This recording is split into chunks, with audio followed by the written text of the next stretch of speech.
do. There we go. Did the thing live with the YouTube. That's what it's called. Yeah. YouTube. I think it is, yeah. Yeah, I need to finish that thumbnail. Hello, chat. Mingle with us while I finish this. Yeah, chat. Do the thing, chat. Chat, come on. You know how it works. Quickly, throw a fireball, chat.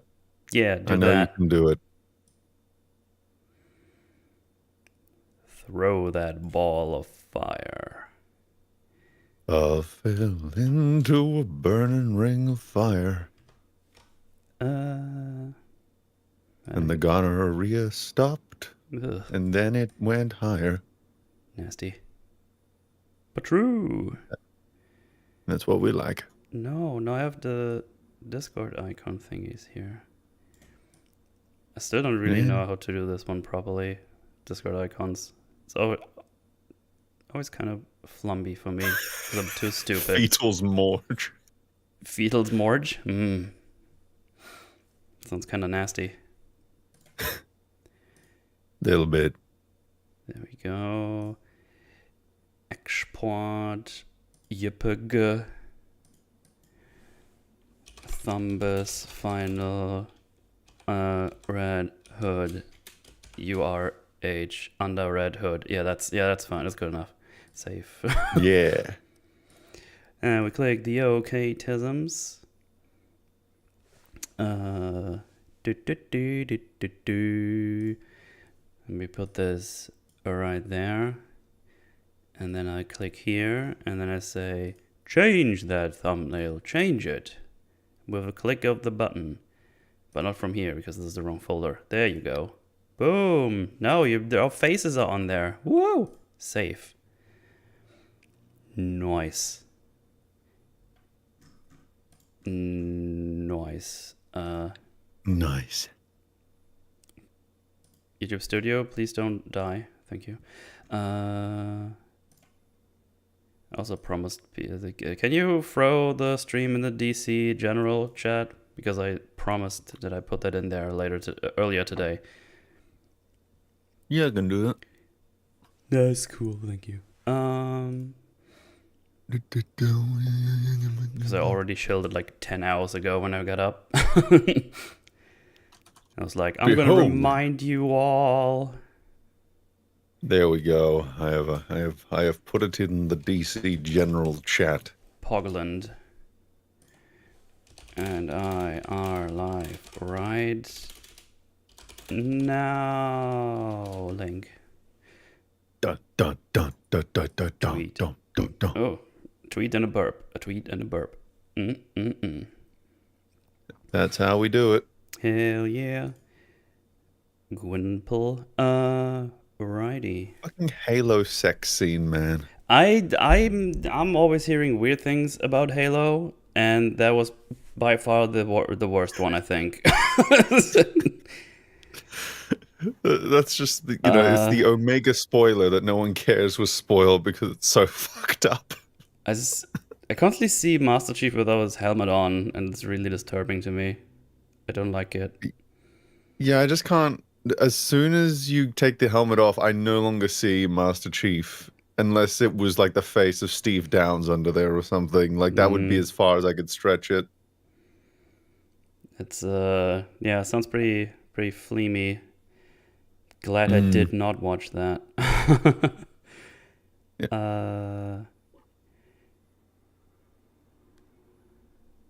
Hear this and share this on my other tism. Wait, you could add people here as well. There you go. And I are talking about the man of the bat. Coom, join us. No, not you, Coom.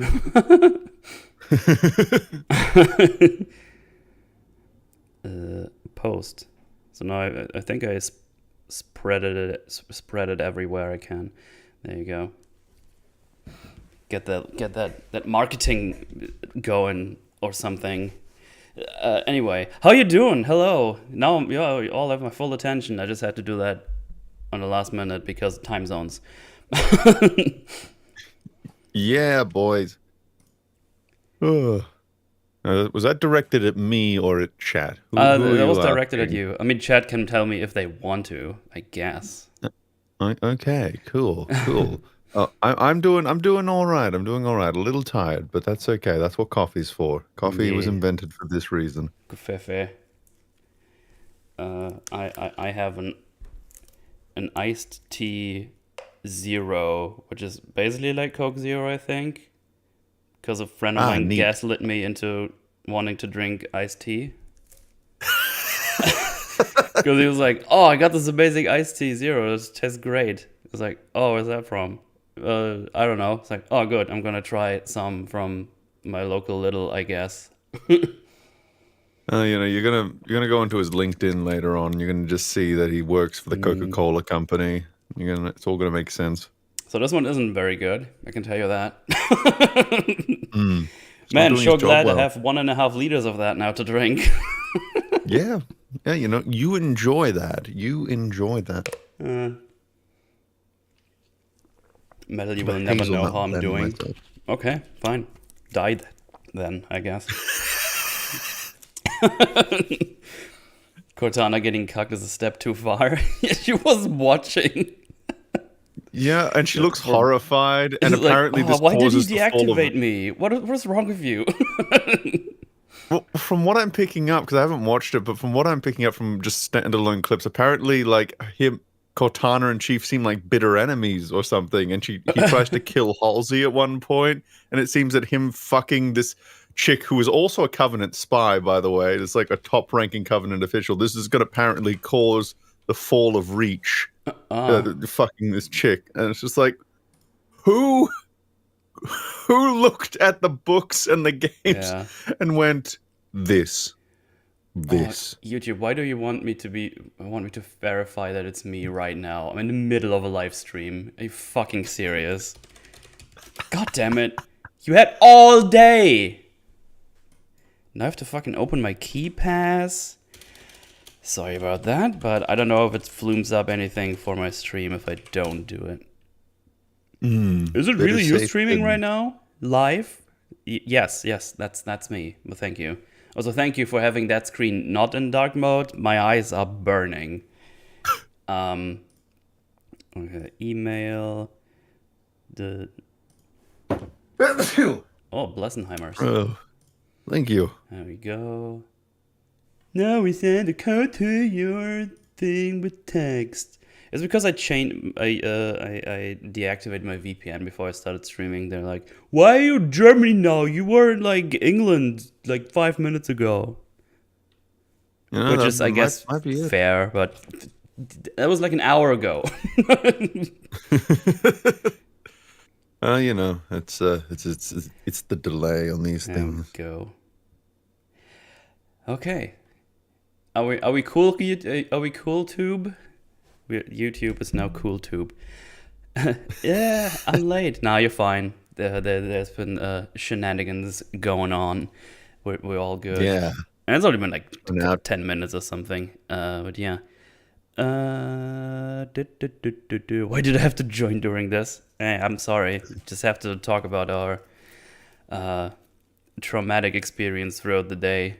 I think that's the first thing I saw this morning when I got up and went to the bathroom. It's like, let's check Twitter. Okay, that was a mistake. And then everyone kept posting about it throughout the day. It was following me around. I think it was following a lot of us around. Just like, oh yeah, Master Chief fucks the Covenant lady, and then that causes the fall of Reach. And everyone's like, why? Oh, and Cortana watches too. Double why? What is and I've heard wrong implications. With you?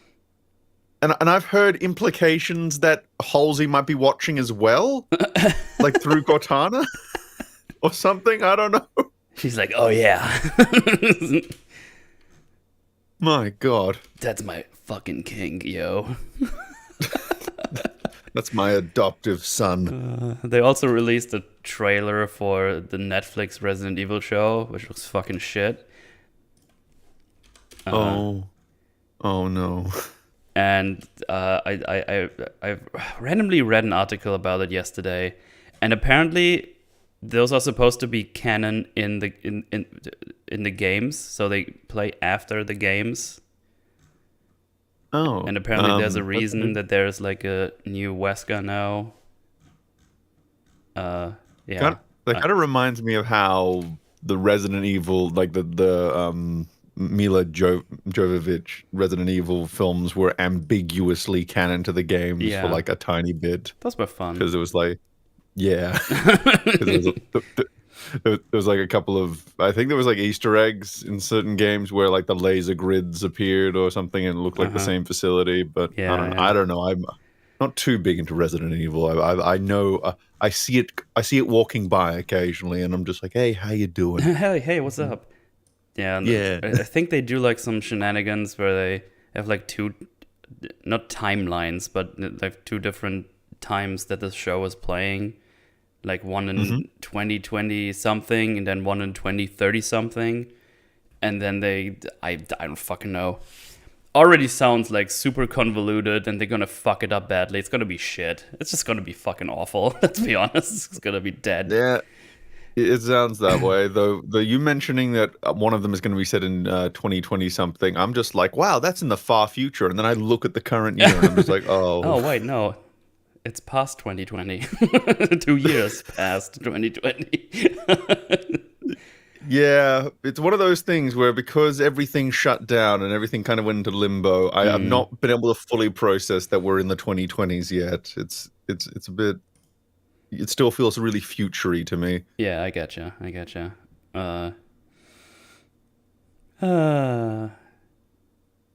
Just let me die. Just let me die. Please. I can't take the fucking media in the last two or 3 months is like absolutely abysmal. Like shouldn't we hit rock bottom here now at some point? I feel like we already did. Like, can we have something decent? I mean, I guess the Northman was decent at least. Like, that was pretty cool. But that one flopped because nobody fucking watched it. Yeah, because I only was aware of that like a couple of months before it came out. And I think I only saw one trailer. I think it was in front of... What was it in front of? What did I see in the theaters? Sonic? Maybe? No, it wasn't Sonic. But they probably don't play a Northman trailer in front of Sonic. No. Or do they? Maybe I saw a trailer of the Northman before I watched Sonic. I don't know. Oh, it was the Batman. That was it. That was what it was. Yeah. Yeah. The problem is they have because I think how it works in the cinemas is that they have like contracts with the big companies and they have to do X amount of screenings for it. Is that how that works in cinemas? Oh, there's something or another. I mean, everyone got the Avatar 2 trailer before Multiverse of Madness, for example. I actually wasn't expecting that because I thought it was still a little ways away. Because I had to wait like over a week before there was even an English version of the Northman available to watch in the cinema, which is really annoying. I almost didn't watch it because I had to watch Sonic in German, which was fucking weird. I don't know when I watched a movie in German last time. It wasn't awful because it was mostly animated stuff, so they can work better with the dubbing. But when it's like live action and then you have the German dub, it's like, oh, this just isn't right. It doesn't look right even. No, I know what you mean. I've watched a lot of Godzilla films, and the only reason I watch the dub is mainly if I know that I might want to look away from the screen at some point. Because my only problem with subtitles is that I have to keep my eyes constantly locked. So if my attention drifts even slightly, I'm suddenly completely lost because I can't absorb the story auditorily.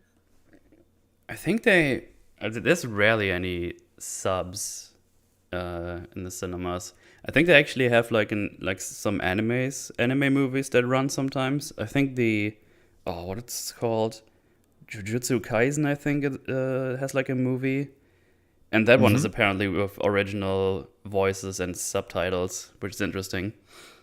Yeah, the last film I saw in cinemas that had subtitles, I think it was Shin Godzilla actually, back when that came out. They had just had the Japanese, well, the original Japanese just with subtitles, which was actually quite a bombarding experience because there were points where there's just a lot of text on screen, so they're having to subtitle the text, but then there are also people speaking at the same time, so you're getting lots of text, and sometimes it was a bit like, oh god, which one do I pay attention to? Yeah. But yeah, I guess the next thing that comes out is Thor: Love and Thunder is the next big thing, if I'm not mistaken. I think so. And I think that's in well, July, question mark. Well, we're not getting any DC stuff anytime soon because all of that was like delayed, wasn't it? Oh, no, wait, Obi-Wan comes out later I'm this talking month. about movies specifically. Okay, so just movies. I have think it's Love and I have Thunder. no way to miss that because we're probably gonna watch it for EFAP. So, I wish. That's gonna be a couple of weeks of evenings, quote unquote, ruined. Yeah, it looks like Love and Thunder, unless there's a movie from another company I'm forgetting. Yeah, Jurassic World 3 in June. I haven't even seen the other ones. Yeah. I'm hoping that because I can enjoy the first Jurassic World as like this really schlocky monster film, but then the second one was so boring that I couldn't even enjoy it on that level. It was just they were promising a lot more than they delivered. It was a lot of just fucking around on a boat for an hour, and then there was just a lot of nonsensical action that wasn't even nonsensical in a funny way. It just was not fun. I'm hoping Dominion at least goes back to that schlockiness that I was able to get some kicks out of. Yeah.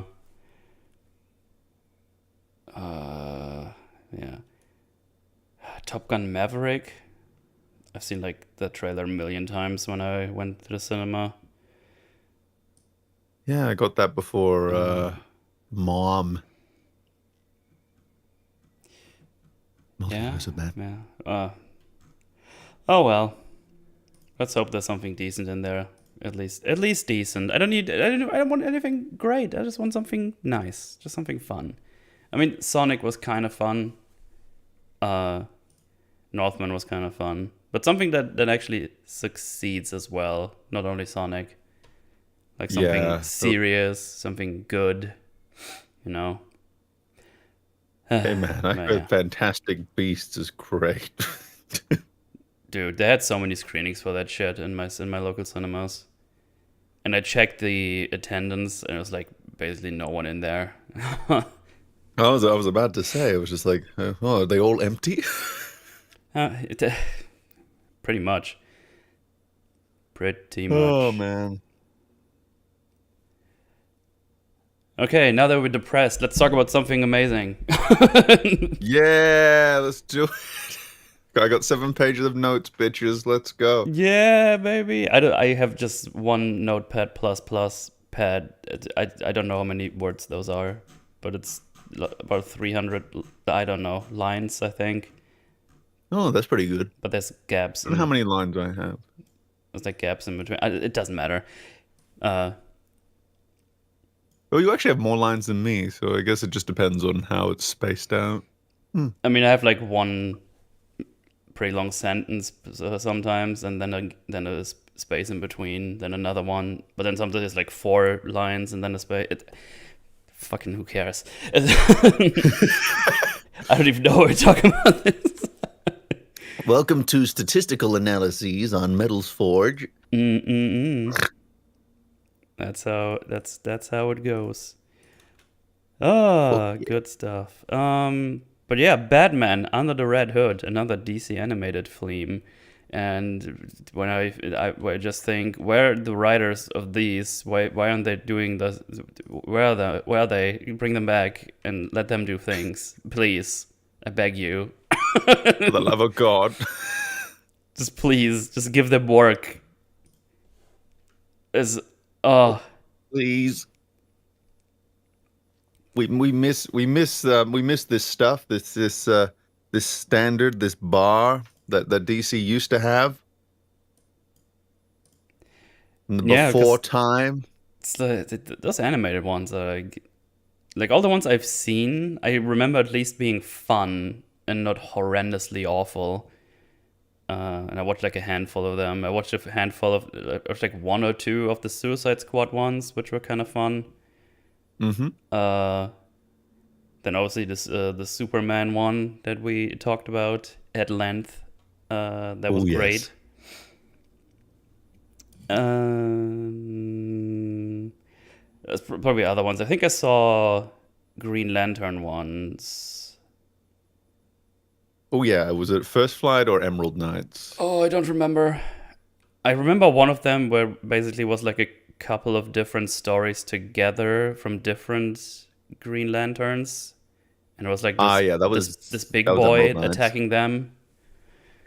I don't even remember how I found that one. I just remember watching it, but I guess it was just like a couple of short stories, like 3 or 4, and then we beat the big boy or something because they were all gathering uh Yeah. to beat up some big boy. I don't know who.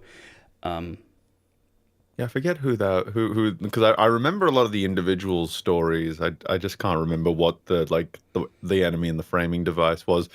That film actually came out to tie in with the 2011 Green Lantern film, which is kind of funny because I think it ended up kicking the shit out of it quality oh, wise. okay.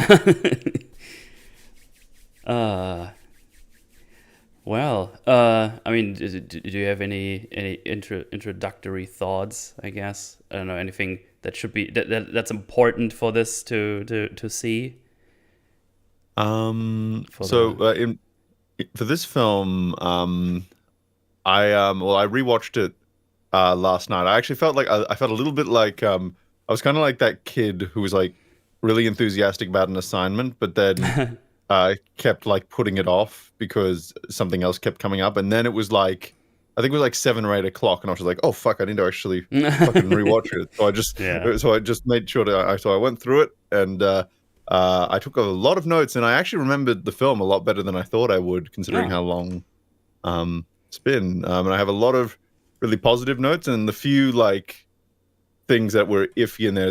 There's nothing really that's a big deal as far as stuff. I was like, I raised my eyebrow there because there's a lot of great character work in there. There's a lot of Yeah. great story. The story is really well told. There's a lot of it raises a lot of interesting questions and actually tries Mm-hmm. to give some satisfying answers. And I think I think it was a very satisfying film to go back through. And this is one of those films that, much like Superman versus the Elite, I think it's often used as a this is how you should write Batman Mm. example. And I know that I've there's especially a speech towards the end that's kind of an equivalent, I would say, to the Dream speech in uh, Superman versus the Elite that I'm excited to Yeah. get to. But Yeah. we have a whole film to Uh, get through before we get to that point. Absolutely. Absolutely. But yeah, it's basically the same. I watched it. I was like, took a lot of notes in between. I was like, man, I didn't really write a lot of bad stuff here. And literally nothing really was like, this is all bad or this doesn't work at all. Um, yeah, I don't know. Yeah, I guess we can just jump into it because we'll get to the things if we get there, I guess. yeah, So yeah, exactly. I already have some picture some running pictures in the background for your eyes to watch. Um, because we start right in. So you see Raj Al Ghul. We just see him drop his cup with some red stuff, some wine. Doesn't really matter. Uh, Yeah. and he just says, "I should have never allied myself himself."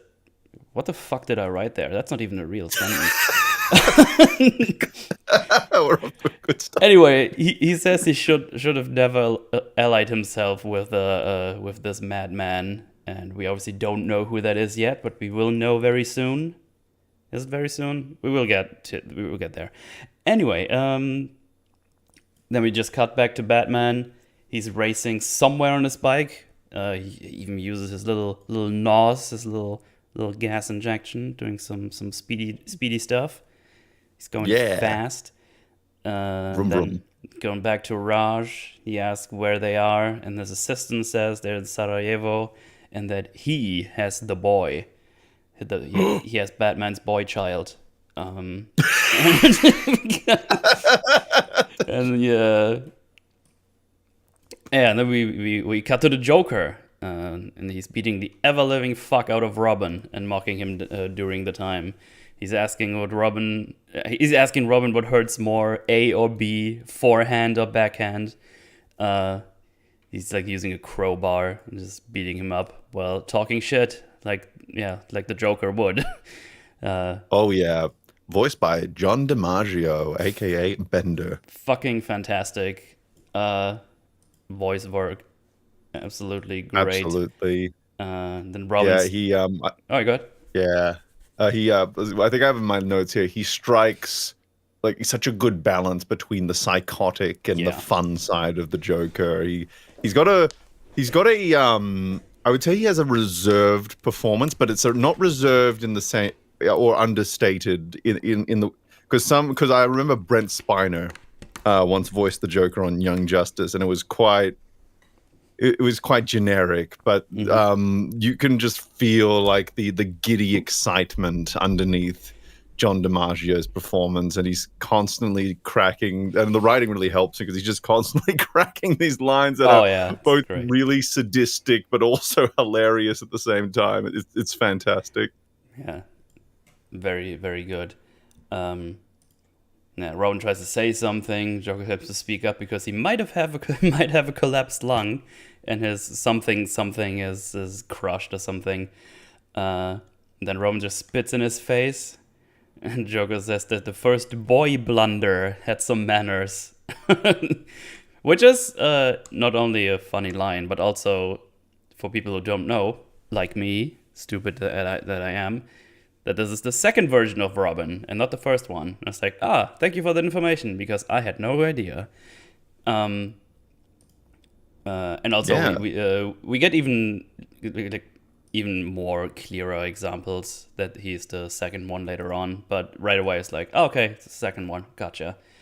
There's actually this is like a compressed adaptation of a storyline called The Death in the Family. So the entirety of that story was just not the entirety, but a large the main thing that thing is remembered for is it is the death of Jason Todd, and that happened in the 80s. And there's actually a funny story for this one because go right ahead. So Jason Todd was always a very controversial Robin. Like, some people liked him, but a lot of people really hated his guts. He was a lot more talking sass back to Bruce kind of Robin. And a lot of people were just like, just fucking get rid of him, do it. So DC eventually went, okay, we will. Some of you like him, some of you don't. So we're gonna do a story. And so Joker is beating him up. Oh no. And then, oh no, it explodes. And then it's a cliffhanger at the end. And it says, like, if you want Jason to die, call this number.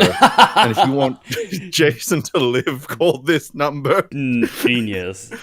Fucking genius. So it was actually voted by the legitimate viewers for Jason to live. Like, that was what the majority would have been. But some sneaky sausage out there, some little slimy devil decided to set up a little auto dialer for the kill the fucker number. And then suddenly there was an overwhelming majority for Jason to get blown the fuck out of. So he ended up dying because someone somewhere hated him so much that they fucking rigged the competition. Oh, that's some early time botting right there. Jesus, good job. Oh yeah. I'm impressed. As am I. Also smart on the DC guys. Like, get those call lists going. I call this number. Oh, I dropped something. Oh no. It's fine. I picked it up with my hands.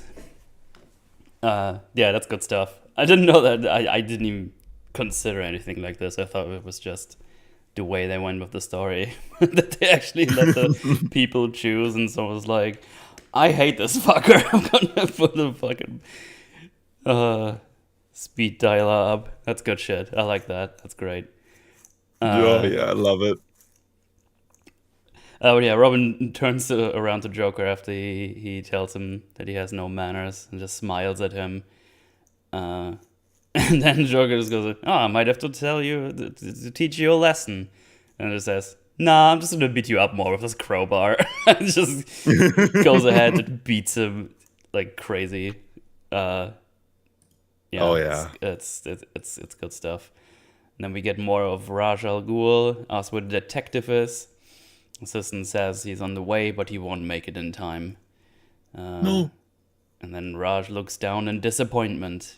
And already was like, oh, I guess he was teaming up with the Joker. And the Joker went much further with the whole Robin situation than expected. As the Jokers want to do. Yeah. And he knows that this will either spell the end for Robin, or at least something very bad is going to happen to him. And by the way Raj is acting, that's definitely nothing he wanted to happen. But we learn more about that later on as well. So yeah. Yeah, it's gonna be an interesting little story there. Yeah, Batman is still trying to get to Robin in time. But yeah. Joker is done beating him up, leaves, still mocking Robin, telling him to say hello to the big guy. Obviously referring to the Bat. Then he's getting locked in this, I guess it's like a warehouse thingy. Trying to get away, but is heavily injured, can't even walk. Crawls all the way to the door, but realizes that it's locked.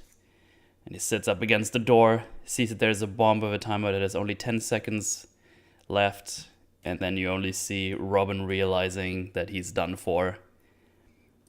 With a pretty great expression. Let me see if I can get it here. I have a timestamp for that because he's trying to escape, but then he realizes there's like no way out, and he goes like, "Oh." It's that look of inevitability. Yeah. Shit. Where did my VLC go? Oh, there it is. And then I have the timestamp right here. 4:35. Yeah, I also love the smile with the bloodied teeth. Yeah. That he gives at one point. And there we go. We show that to good old Chatteroony. He goes right there. Sees it. Oh, that's way longer than I thought. Fuck. Go on. One of those things where it's like it's almost like a still image. You almost wonder, is the copyright going to be sensitive to that? Ah, there it goes. Yeah, there it was. I paused too late because I'm a dumb buzz. You can do it. Yeah, there you go. Yeah. He's like, oh yeah, that's probably it.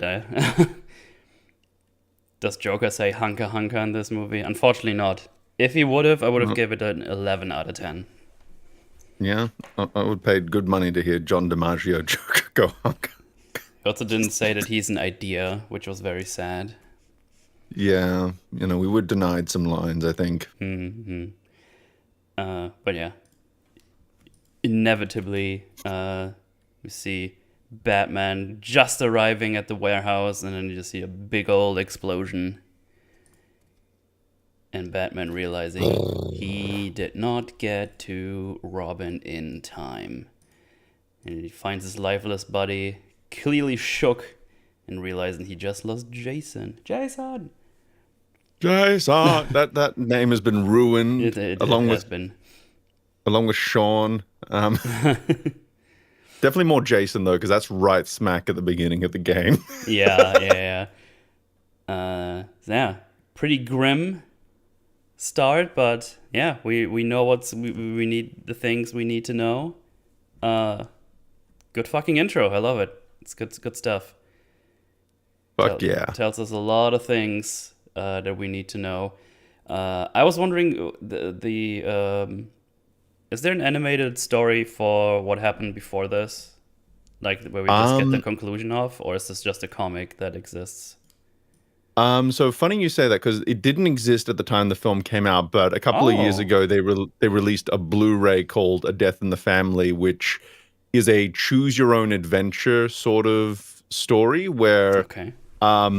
you kind of decide where the story goes. So does Jason live? Does he? It's actually kind of a takeoff of the fact that Jason's death was by vote in the first place. So it's just kind of like, well, that was originally by vote. If we want to do a death in the family, why don't we just make it this choose your own adventure thing? I have no idea if it's any good or not because it was Okay. released years and years after this one, but it's in the same universe. It's the same. It's you play variations of this version of the events, and you see what happens if he had lived originally, or what happens if he does this or that. Like what are the scenarios? So I'm curious to one day just pick up that Blu-ray and just give it a good old play because I want to Yeah. just see how they did it. But yeah. Good stuff. Good stuff. Yeah. See, I didn't really write anything specifically down. I just really like the intro. It says everything we need to know and sets up the story that's to come. Don't really have any issues with it. It's, uh, it's Yeah, just I kind of just wrote down I like how gothy and moody it is, and it's a really yeah. great contrast to the Superman one.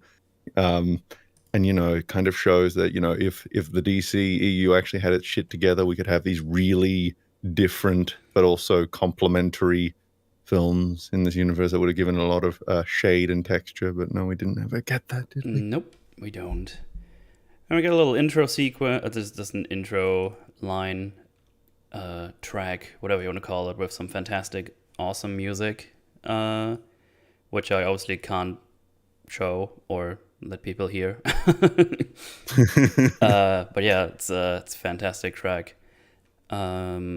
Also, fucking like if you ask me how Gotham looks, this is exactly how I would describe it to you.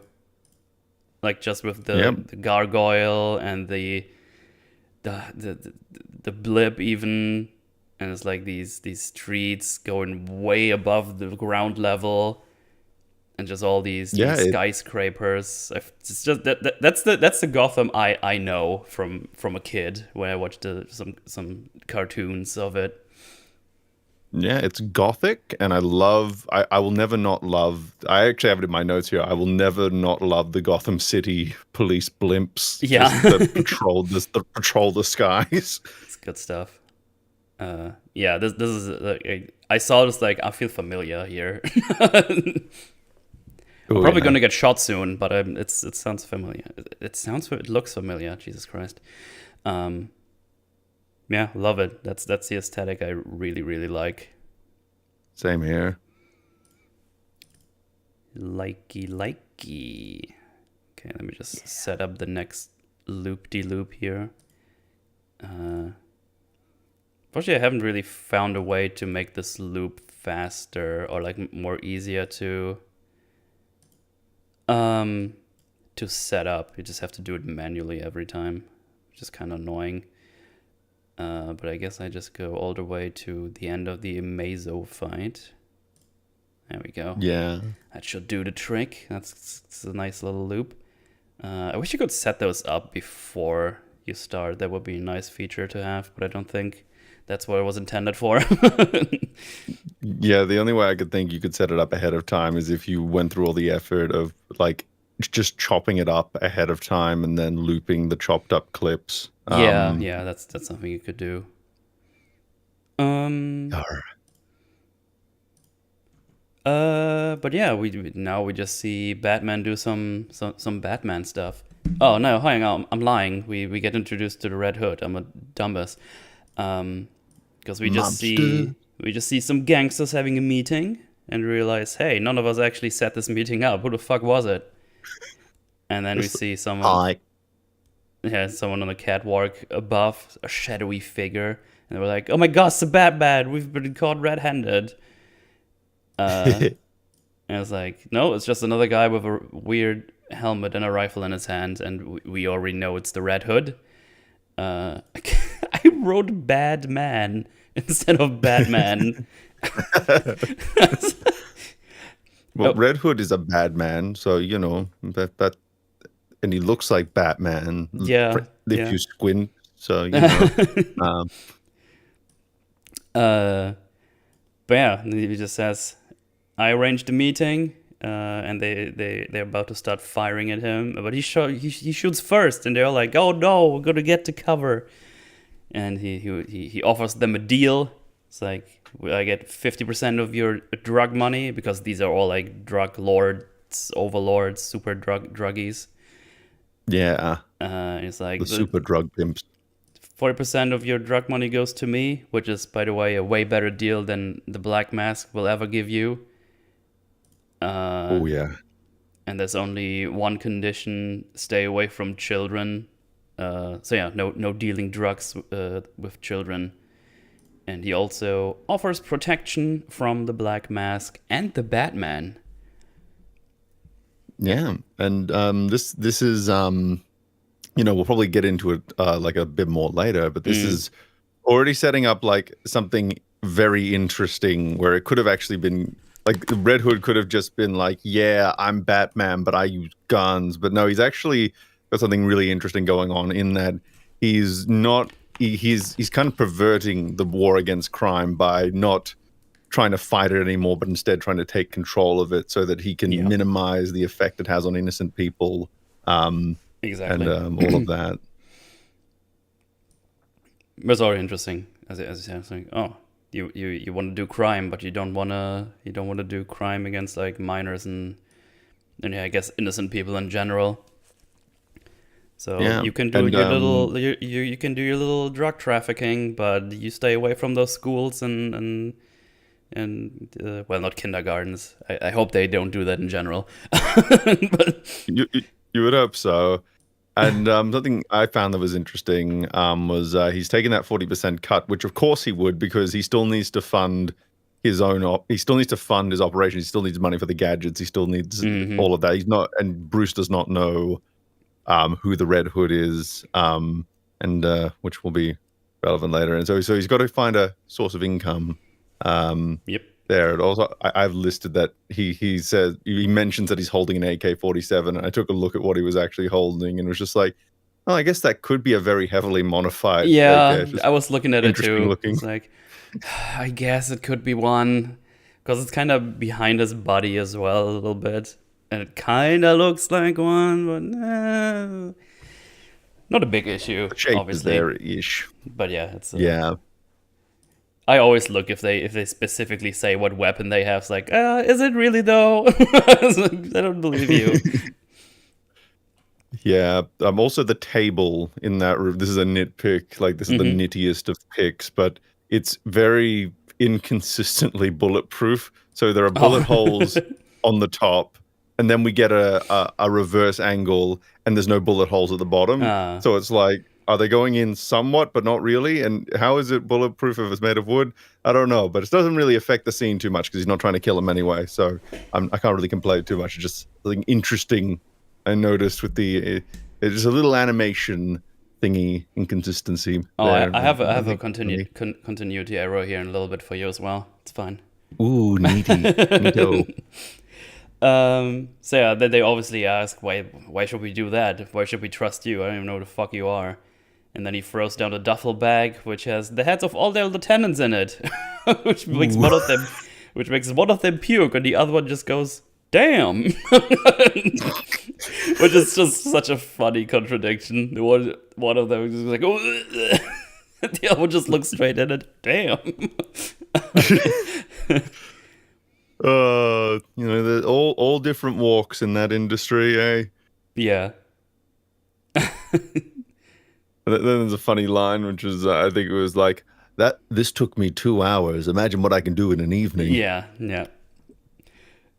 So yeah, and then he also specifies, Red Hood does, he's not asking them, he's telling them to do so.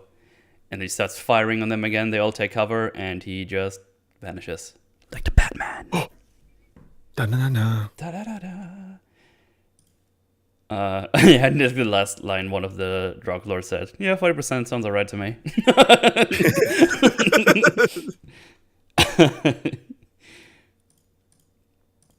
So Take what yeah, you can get, eh?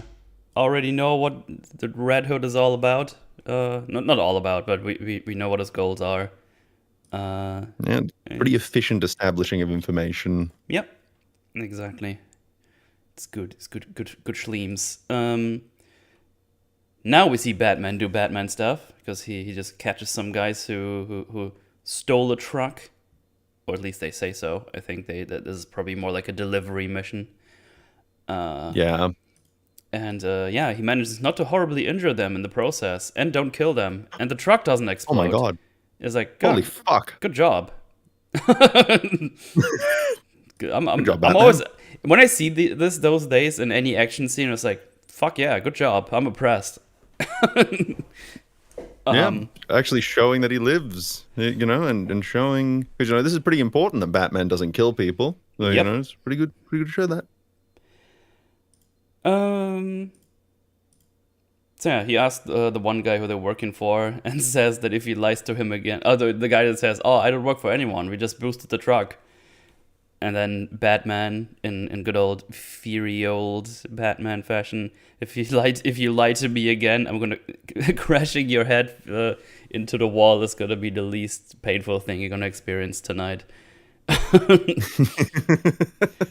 It's like, okay, good shit. well, he rules with fear. That's his shtickaroonie. Yeah. Yeah, but before the guy can talk again, the cargo activates. And it's like, oh shit. No. And we see there's like some cyborg called Amazo coming up that can absorb the superpowers of superhumans. And when the guy asks what kind of superhumans, Batman just says big ones. Yeah. This is where my first iffy thing comes in. Oh yeah.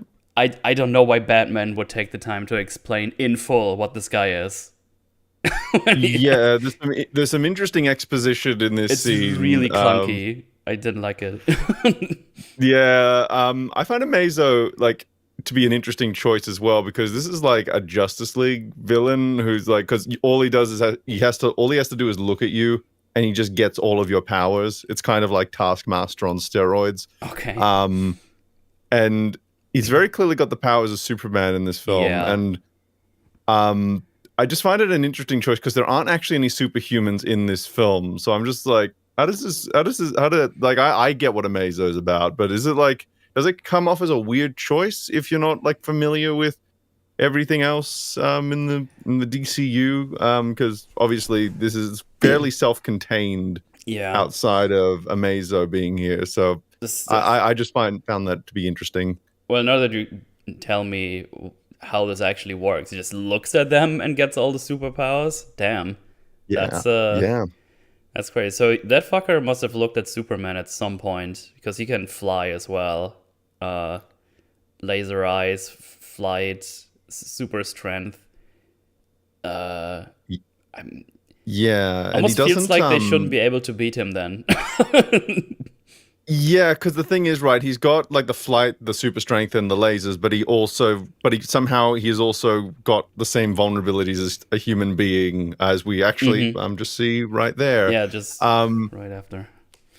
Yeah, and I gotta imagine, right, that I think this might be a holdover from the original comic book story under the Red Hood, where having a Amazo show up would have been much less of an issue because, of course, that's already set in a shared universe.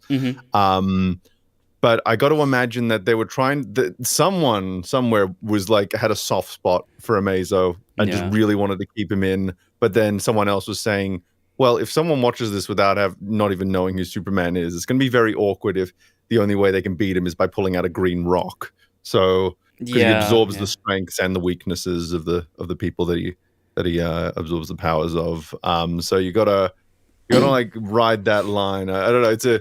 It's a bit of a weird choice, but I think it's still functional within the story. I just find it interesting from a meta perspective to be an interesting one to keep in, all things considered. Yeah. because I guess it doesn't get the durability of Superman. Just still has the body of a cyborg. So you have to deal with the offensive capabilities, but not the defensive ones. From what I understand from the scene, at least. Yeah, at least this version of Amazo, yeah. So yeah, they they have a fight to Rooney a little bit back and forth. Batman gets yeeted back, and then we see Nightwing arrive, and he asks if he should help, and Batman just says no. And but he sticks around anyways, and this is where my continuityism comes in. Because hang on here, let me get it up here.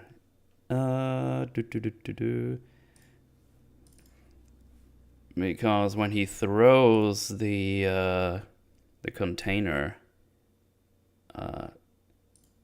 it should have been much closer to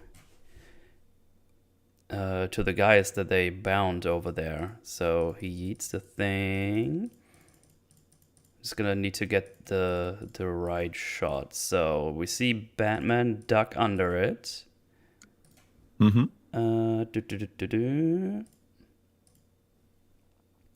By the way, I found some of the CGI in this film a little bit distracting. I just had that in my notes where it doesn't quite blend with the 2D animation at times. Yeah.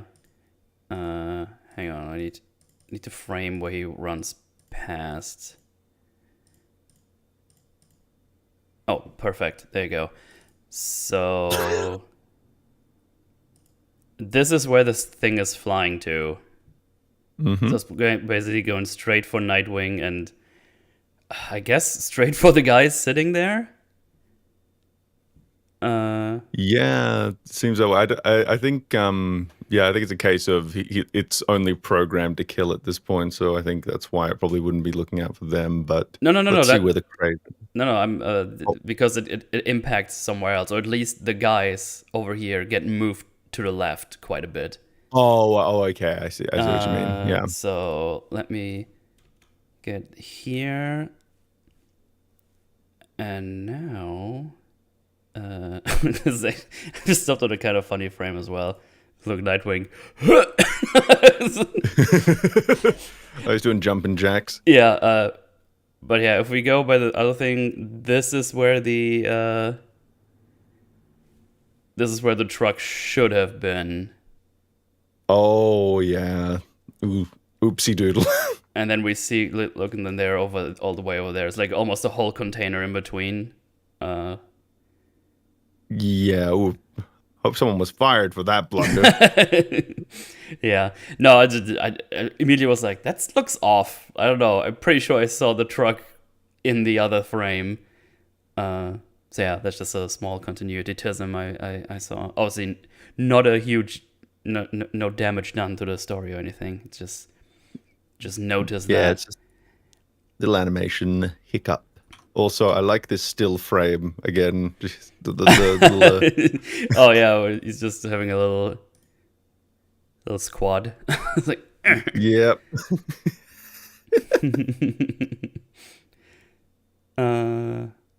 Righty.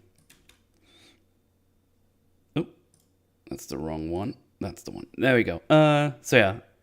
But if this is the things that I'm pointing out already, the small, like actual small things, can almost say we're on a pretty good track here overall. Yeah, these are the kind of errors you want to have. Well, you don't want to have them, but if you are going to have anything wrong with your film, it's going to be stuff that belongs in a little trivia page on the wiki rather than huge stuff that cripples the story.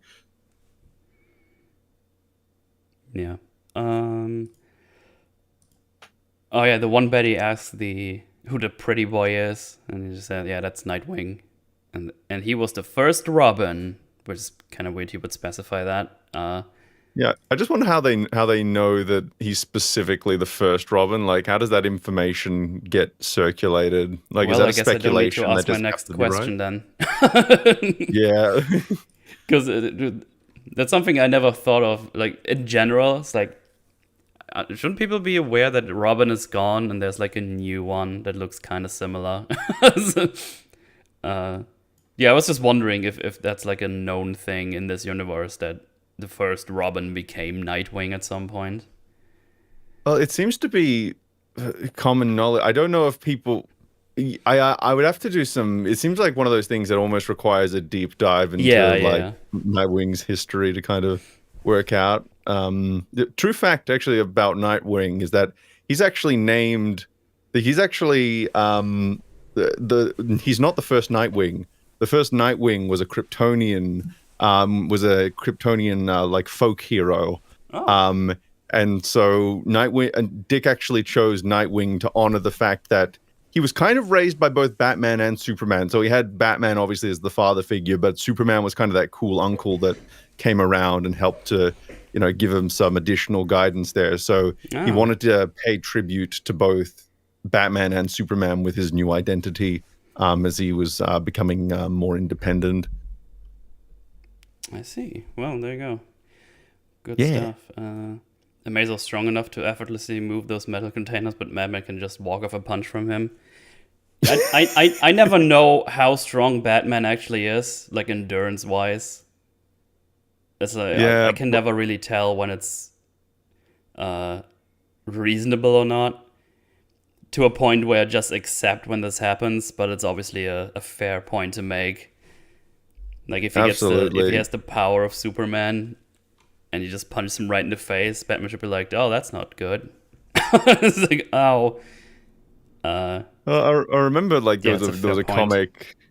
Yeah, like in Batman Hush, there was just a point where Superman was mind controlled by Poison Ivy, and so Batman was kind of caught with his pants down, and he had forced to fight him without any special equipment, and all he had on him was a little kryptonite ring that he keeps in his pouch just in case an emergency Kryptonian fight has to happen.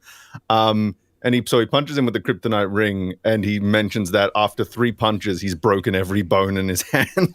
After that, because he's still pretty strong, even with a little bit of kryptonite there. All he can really do is hold him off for a little bit. So that kind Mm, of gives an idea, because Batman's supposed to be the peak of what a human being can realistically achieve, yeah, but that's still like a long way off being superhuman, as much as some writers would not like to admit that. yeah, absolutely. Yeah, I couldn't tell you when it's reasonable or not. I guess it depends on the enemy, but Superman punch is like, he should be out, I think. Uh, but yeah, we continue to fight the two, do a little team up because Nightwing just doesn't care that he said no. He just helps anyways. And obviously Batman doesn't mind, obviously, because they're obviously friendos. So that's cool with Yeah. them. I was like, yeah, Batman throws a batarang and misses. Nightwing says that he has to do better than that, and Batman just says, "I did," and the batarang comes back into the knees of the thing and explodes, setting the legs on fire. Uh, Batman thinks it's going to be slowed down, but basically just jumps up immediately. Enrique and just the outer shell, the skin, if you will, got burned off, and he's just flying around now, burning. So they kind of made it worse. Fighter thinks some more. Nightwing puts electric knife thingies in his ears. I don't know if are those like daggers or something. I couldn't really tell. I think they might just be like batarangs or birdarangs, or just Oh, okay, yeah. yeah, just little things. Yeah. Also, they make a point to show that Batman and Nightwing, because obviously Batman trained Nightwing back when he was Robin. Their fighting style is very in sync. It's very Yes. in unison. They're moving in a very coordinated way. They're fighting in a very coordinated way, and this will return in another way later in the Yes. film. Du, du, du, du, du. Oh shit, where did I go? Oh yeah, find some more. The Electro stuff puts the Amazo down. Is Amazo like a one thing, or is it just a line of cyborgs? I'm not actually sure. I know that I know that I've never seen it's possible that there's stories where it's a line of cyborgs, but I mainly know it as just being a one-off thing. I specifically remember Amazo's appearance. Yeah, my favorite version of Amazo is from the Justice League and Justice League Unlimited cartoon, where it's actually he appears in one episode and he's just this. It's one of those episodes where the Justice League just doesn't win. He actually has to be talked down because he just keeps absorbing their powers. They can't really do much.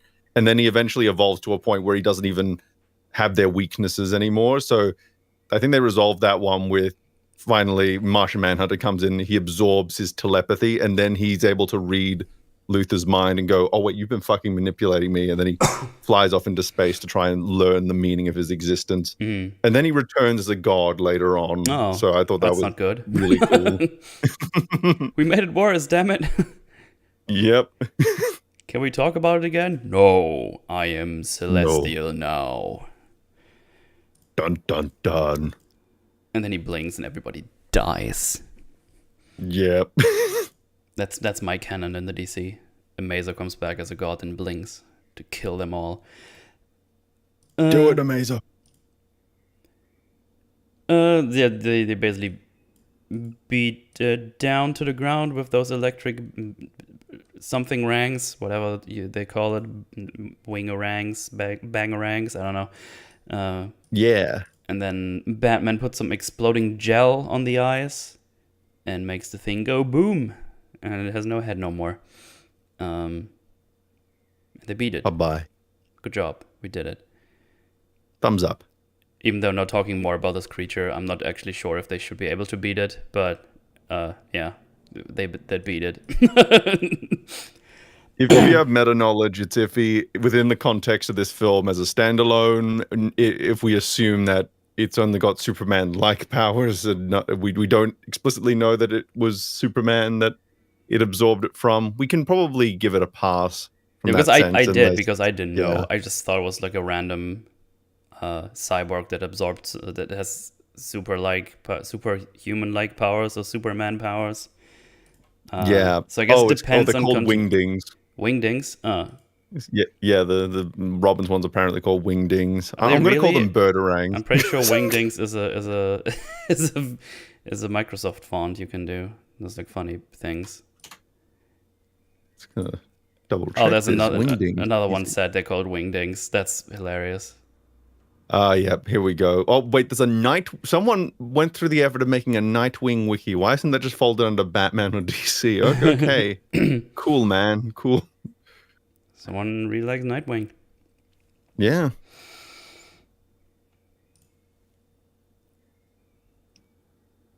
And, what's next in my notes? Oh, yeah, the interrogation. Yeah. They try to interview the baddies or interrogate the baddies. There's probably a better word. You're correct.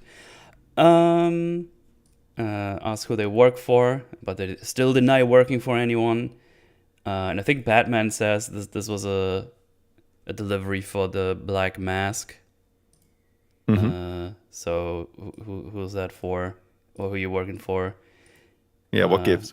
And they're like, no, I'm not gonna talk. And then they just yeet Amazo in the general direction with a hook or like a rope, put it down, and they splurt like oil all over them. And they're like, okay, I'm gonna talk. I'm gonna poop myself.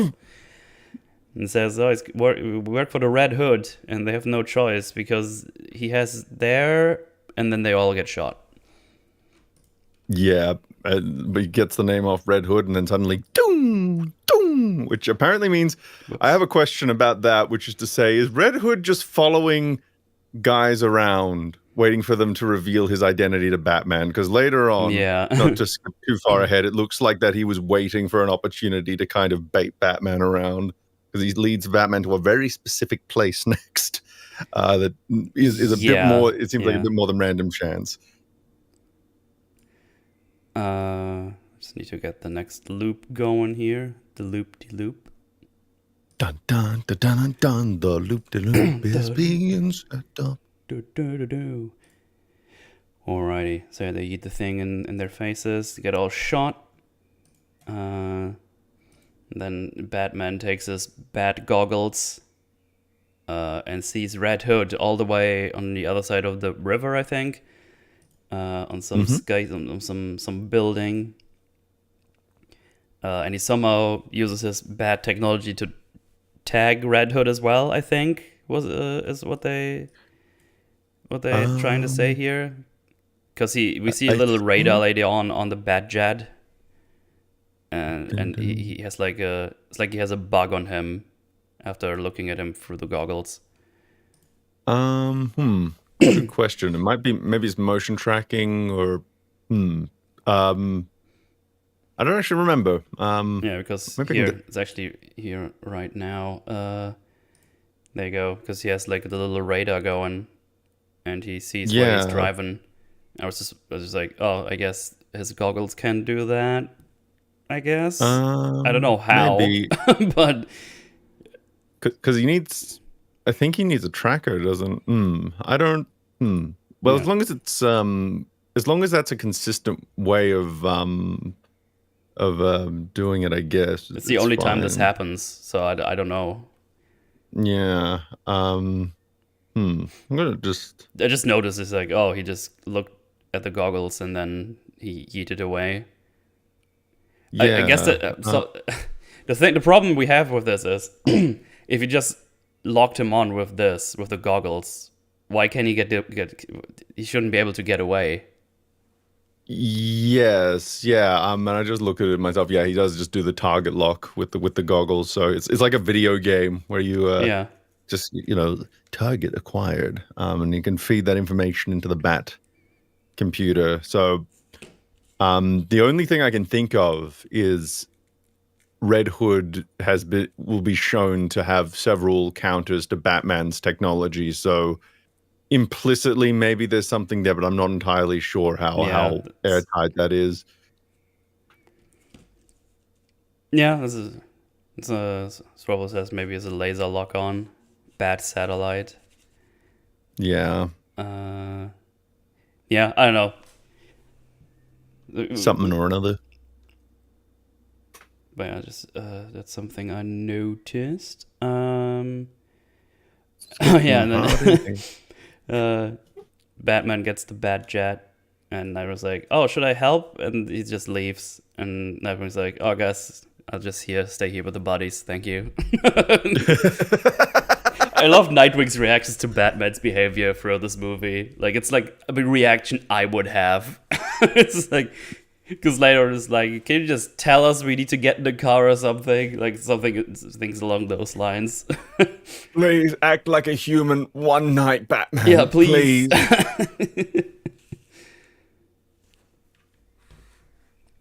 I hang around normal people now. I know how weird you are.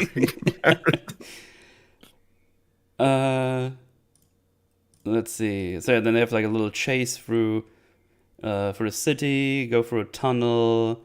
The Batjet has a hook which he puts on the roof of the convertible. It's almost like a Mustang or something. Of his car. But he just gets rid of the convertible roof, so he's not getting caught by that. Nope, he anticipated that. Exactly, as I was about to say, because I'm pretty sure it's reasonable to assume that was deliberate. Oh yeah, almost as if there's some anticipation of Batman's tactics there. And then Batman releases the grapple, which I think I have in my notes as, could you have done that over a less populated area? That's going to land on someone. Yeah. You can also argue that he wanted him to follow anyway, which is why he doesn't immediately disable the tracker. Yeah, it would just be nice if there was like a small line. It's like, oh, he disabled my tracker because he's obviously Robin. He's Jason Todd, so he knew how to do that. It just feels like a really useful thing to have if you can just tag someone once and you can just follow them around. It's one of those things where it's like implicitly there are explanations that make a lot of sense for why it's like that, but you kind of want, because you don't need to spell it out, but you can, even just show him pulling out a little device that disrupts the tracker, and then once he's taken Bats to the place he wants to. Yeah. Or we see Batman which get his tracker back out, and it's like, oh, the signal is gone. He must have done something. yeah, exactly. So yeah, Batman follows him into a warehouse that has like, I don't know, silos with stanky stuff in it. Yeah. Burnable stanky Joker stuff, as we learn here a little bit. And we see that turns out this is where the Joker was created in this Batman universe, because he fell in this stanky tank, apparently. Yeah. And he was the original Red Hood. Yes, we learned it later on as well, which is Yeah. pretty neat. Which I didn't know about the Red Hood stuff in general. I didn't know that's one of the origin stories of Joker. That he was that he called himself the Red Hood at some point. I didn't know that at all. Yeah, that's I think that's in the Killing Joke, is because the Killing Joke obviously shows a possible origin to the Joker. Oh fuck! No, you're right. Now that you mention it, yeah, of course. Now that I remember it. Yeah. And it's quite. I've got a lot to say about the Red Hood stuff, but I think I want to get to the point where he's looking at the stuff on the computer. But first, let's see what does the good old Red Hood. You said that while that was on screen right now, but we're not there in the conversation. So yeah. Yeah. So yeah, the Red Hood and Batman have their first face off, if you will, and I think Nightwing. Why did I write Nightwing here? Red Hood. I think I got confused just by writing in very fast or something. I don't know. But yeah, Red Hood says that this is the site of his first big mistake, as he puts it. And he tells him that it's hard to forget, but it wasn't his last mistake, right? No, it was like, some would say the first of many. You dingus, what you mean? How dare you? Stop being mean to Batman. He has a lot of his plate, okay? He's busy Batman. Yeah. So many dead children to take care of. Yeah, oh no. And then proceeds to shoot the backside of the car to create some sparks and explosion with the stanky stuff. And then Batman tries to follow Red Hood, but there are more explosions, so he needs to get the fuck out of here, and Red Hood escapes. And I burp. Yes. And Batman thinks... I remember that part of the movie. Batman thinks, who fuck is this? Why do you know this? Piece of shit. How do you know? What are you doing? Fuck you. That's what he said. Oh, okay. So yeah, cut to the Batcave, where Bruce and Dick check who's using... I pronounced the Dick like this on purpose, because Dick is funny. Yeah, Dick is good.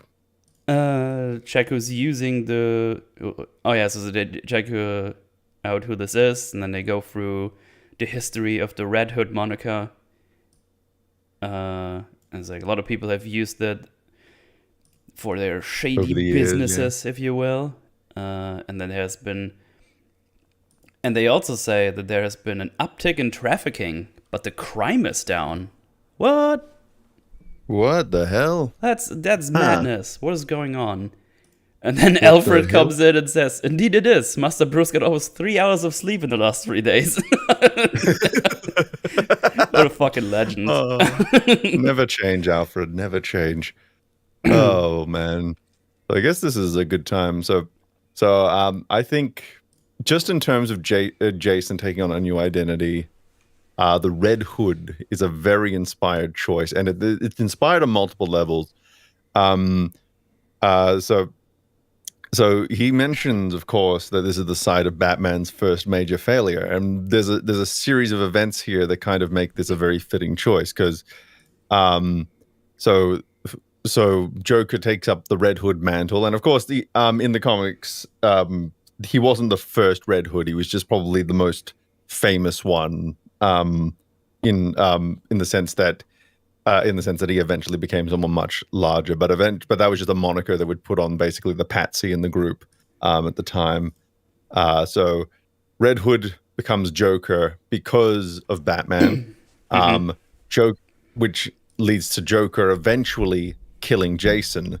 Yeah. And then when Jason is brought back, he takes on the identity of the man who killed him, bringing both of his most major failures into a singular place. So Batman destroys the Red Hood and creates the Joker. The Joker destroys Jason, who then, as a result, is reborn as the Red Hood. One failure leads to the next, and is bookended by two Red Hoods, which I think is just really fucking good stuff there. And also from a more practical standpoint, the Red Hood moniker is actually a pretty good one to take on, all things considered, because when a new Red Hood shows up, especially now that there have been so many, you almost have to, it becomes a case of first, you've got to determine, is this an old Red Hood showing up and just doing new stuff? Or is this a new person taking up the mantle? So it adds that extra layer when Batman or the police are trying to find out who the fuck a new Red Hood is. So taking on that mantle is actually, it provides a little bit of subterfuge there that would make it more difficult to work out who it is, because you've got to go through a lot more, quite a few more leads beforehand. What else? Was a couple of other things. So going from Ace Chemicals to the Batcave, I like that it crossfades to the Robin costume, which is just a very good visual clue as to what's happening. And we also have the Nightwing present, which keeps the idea. So we have the crossfade to Robin, and we have Nightwing present, which keeps the idea of past Robins firmly in our brains as viewers. Let's see. What was was there anything else? Yeah, I think that was my spiel on the Red Hood there. I think it's quite nice. Yeah, good stuff. good stuff. Yeah. Right. So after Alfred makes his first appearance, Nightwing says, "Oh, we should go to Arkham and check this shit out. To go to the guy who was the first Red Hood." But Batman is already gone and in a car. Nightwing goes over there and just says, "Can you at least for once say, hey, let's get in the car?" And also, you see while Dick is talking, you see Alfred look towards the Batmobile, like he already saw him leave. Yep. That was really funny. Yeah, this is not Alfred's first rodeo at this point. Just funny stuff. Alfred is great. Oh, yeah. I like Alfred. Alfred is good stuff. Is this supposed to be Alfred? Yes, it is. Yeah. I need the new loop. The loop. I love the line from Nightwing. I think it's a reference to a popular Batman and Robin joke. Is it? It might be. Batman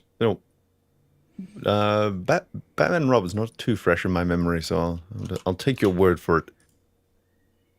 Do it. Or don't. I'm not your mom. So yeah, it turns out that it was the Joker, as I already mentioned. I talked to him, and I just really like this Joker. This is fucking awesome. He tells Nightwing that he doesn't like that he's all grown up now in his big boy pants. I liked you better when you were the boy wonder and stuff.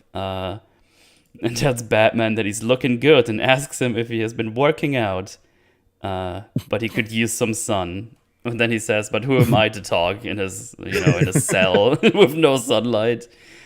Yep.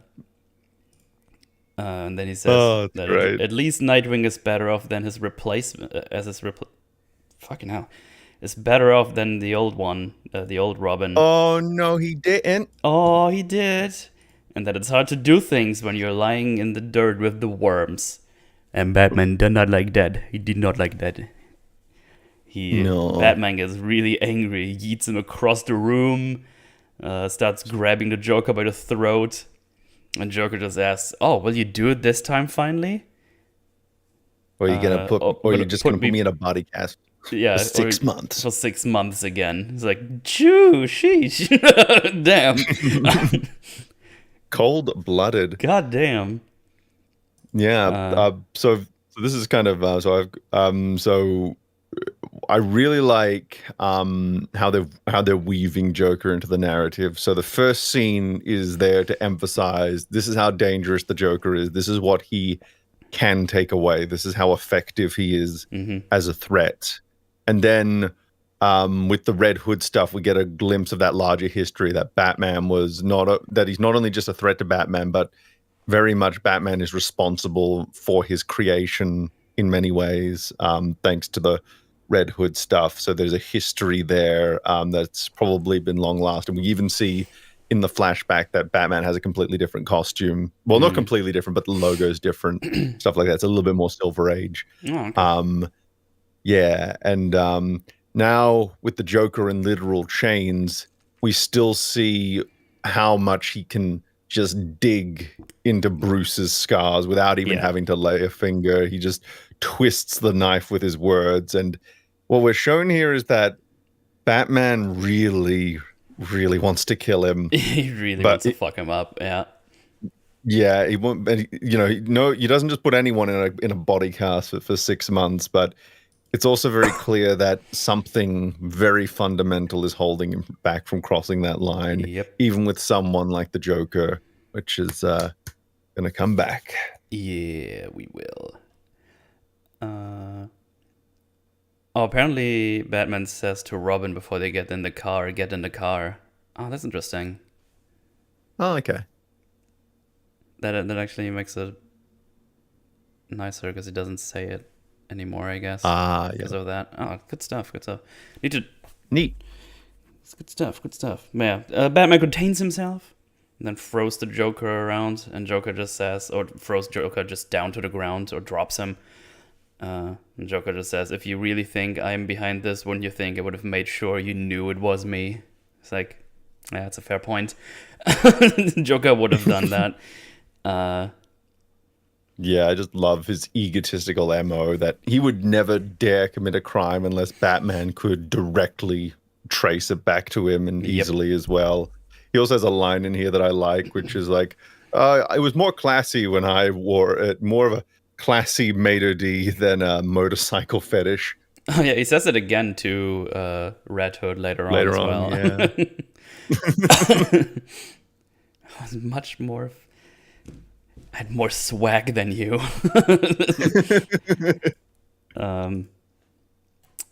Yeah, and then they leave. They got all the information they needed for now, I guess. Yeah. And then we get introduced to the Black Mask, who's just fucking raging around because he's been being intercepted and annoyed by the Red Hood this whole time. Sorry, The contrast between him and his assistant, who's dude, the just assistant is so good. Fucking love her. She does not give a shit.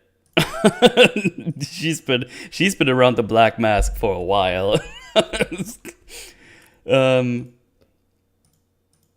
Right. He's raging. What's been happening with Red Hood?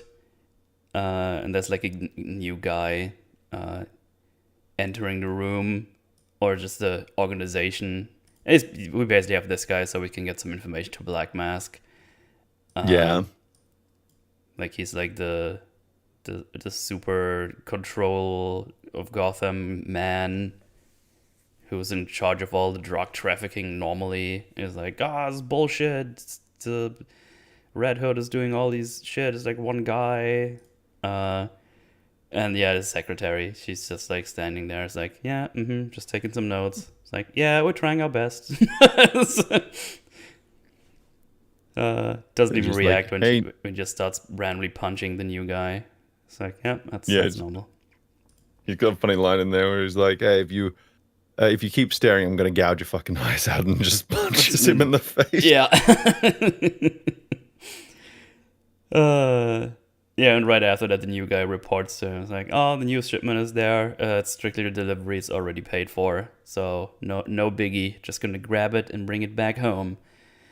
And this is where we see that Batman has a bug in the Mask's office, and he's listening into everything that he's saying, which is how we also knew that the shipment of Amazo was for the Black Mask. There you go, tied up that loose end. If you were wondering why Batman knew about that. But we also see that Red Hood, I wrote Nightwing again, I don't know what the fuck is wrong with me, is also using the same bug to listen to the plan, and now he knows what his next heist is going to be. Oh yeah, So great minds and all of that. Yeah, so this is what I mean with the little things, how you know he's been getting around Batman's technology. It's like, yeah, we, especially as soon as you know who he is, it's like, oh yeah, that makes a lot of sense. He can probably get into that because he knows all the systems and whatnot. Yeah, absolutely, and it's really good because the film doesn't just present Jason as like, oh, here is the bad guy. He is a former Robin. No, they go out of their way to demonstrate that he's not just a former Rob. He's not just like in name only a former Robin. Like they show he's got the same tactic as Bruce. He uses the same technology. Yep. He has all the same training and everything. The main difference is and there's even a similar rage boiling underneath. The main difference is maturity and discipline, where one has it in excess while the other one didn't have that chance to have it at all. And I'll get more into that later. Yes. So yeah, we straight up go to the helicopter that's supposed to get the delivery. But Red Hood has staged all these things because he tied up all the guys that were waiting for the helicopter. Gets into the helicopter to pretend that he's unloading the helicopter, but it's actually Red Hood, obviously. And he's like, I'm gonna steal this. This is mine now. But before he can leave, Nightwing and Batman are already waiting for him. And Batman uses his hook rocket launcher with electricity on it. The bat launcher. Yeah, that's what I'm going to call it. Take it down. He hooks it. And Nightwing says, oh, that's what I missed the most about team-ups, the toys. I want to kind of highlight something just before Batman shows up. So he hijacks the helicopter, right? And then he throws the two guys out, and then he domino effects all the guys outside, and somehow that injures them enough that they can't get back up afterwards. And I just found that to be a bit like that's a bit Looney They're tied Tunes. up, aren't they? I'm pretty sure they're tied up. Are they tied up? I'm pretty sure I saw them being tied up. Hang on, let me double check. Yeah, they all have their. Oh yeah, there you go. I'll put it on screen for you. Oh, okay. Then I must have missed that. Okay, they have all that explains that. All their hands on their backs, and they have rope around them. Oh, okay. Because from my perspective, right, I was just like, wait, he throws it out and then they domino down, but then they don't get back up. What's going on? They're clearly still conscious. Yeah. What's going on? He tied them up. Yep. Okay, so that makes a lot more sense. Right. Yeah, and then Red Hood's like, "Oh, you want to dance? We can dance." And then he just tries to make the helicopter crash, but just yeeted it all the way down. And Nightwing asks, "Oh, is this gonna hold?" Batman takes the hook gun launcher, says no, and just runs away. And Nightwing starts asking, "Should I do so to help? Should I?" And then Batman just runs away and jumps off. And Nightwing just says, "All right, I'm just gonna take care of this." Just starts stapling the rope to the ground. This really demonstrates the difference between Superman having to dive after a helicopter and Batman having to dive after a helicopter. One takes a lot more effort than the other. Yeah, because he shoots another hook into the helicopter to catch it, and then attaches the other rope back again, so we can stop it from crashing into the civilians down below. Yeah, I just really like the dynamic between Nightwing and Batman. It's good stuff. It's like, I guess I'm gonna do this then. It's like, God damn it. So yeah, Nightwing puts the things on, as I said, and then they start running after the Red Hood, do a little chase across like catwalks and buildings, and Batman tries to throw batarangs at Red Hood, but he dodges like all the things. Like every try to capture him just fails, just always dodges or something in retaliation.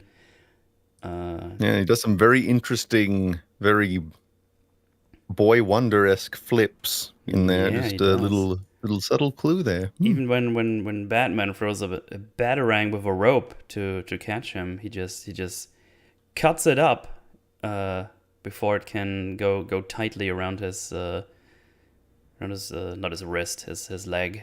And even Nightwing just says, "Man, he's good. He's very good."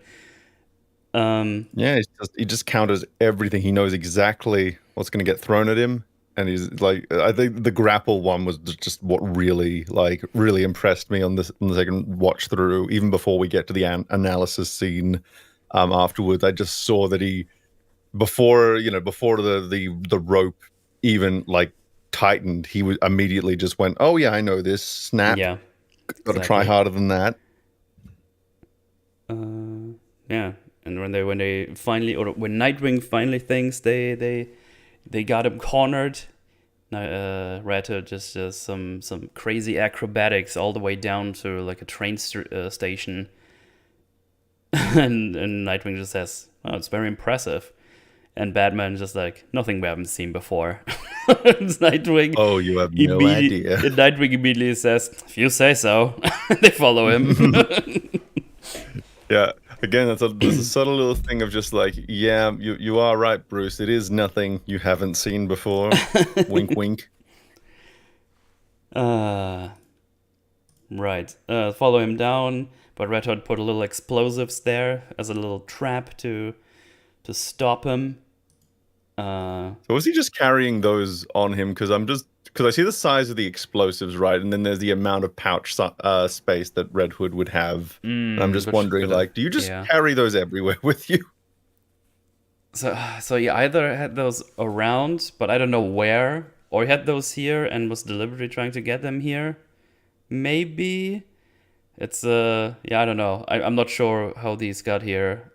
If he took them with him or they were already here. Not sure. Yeah, it's one of those things. I was just like, no matter how I spin this, I find myself with questions. Yeah. You also see that Nightwing seems to have hurt his leg or knee. He's grasping at it.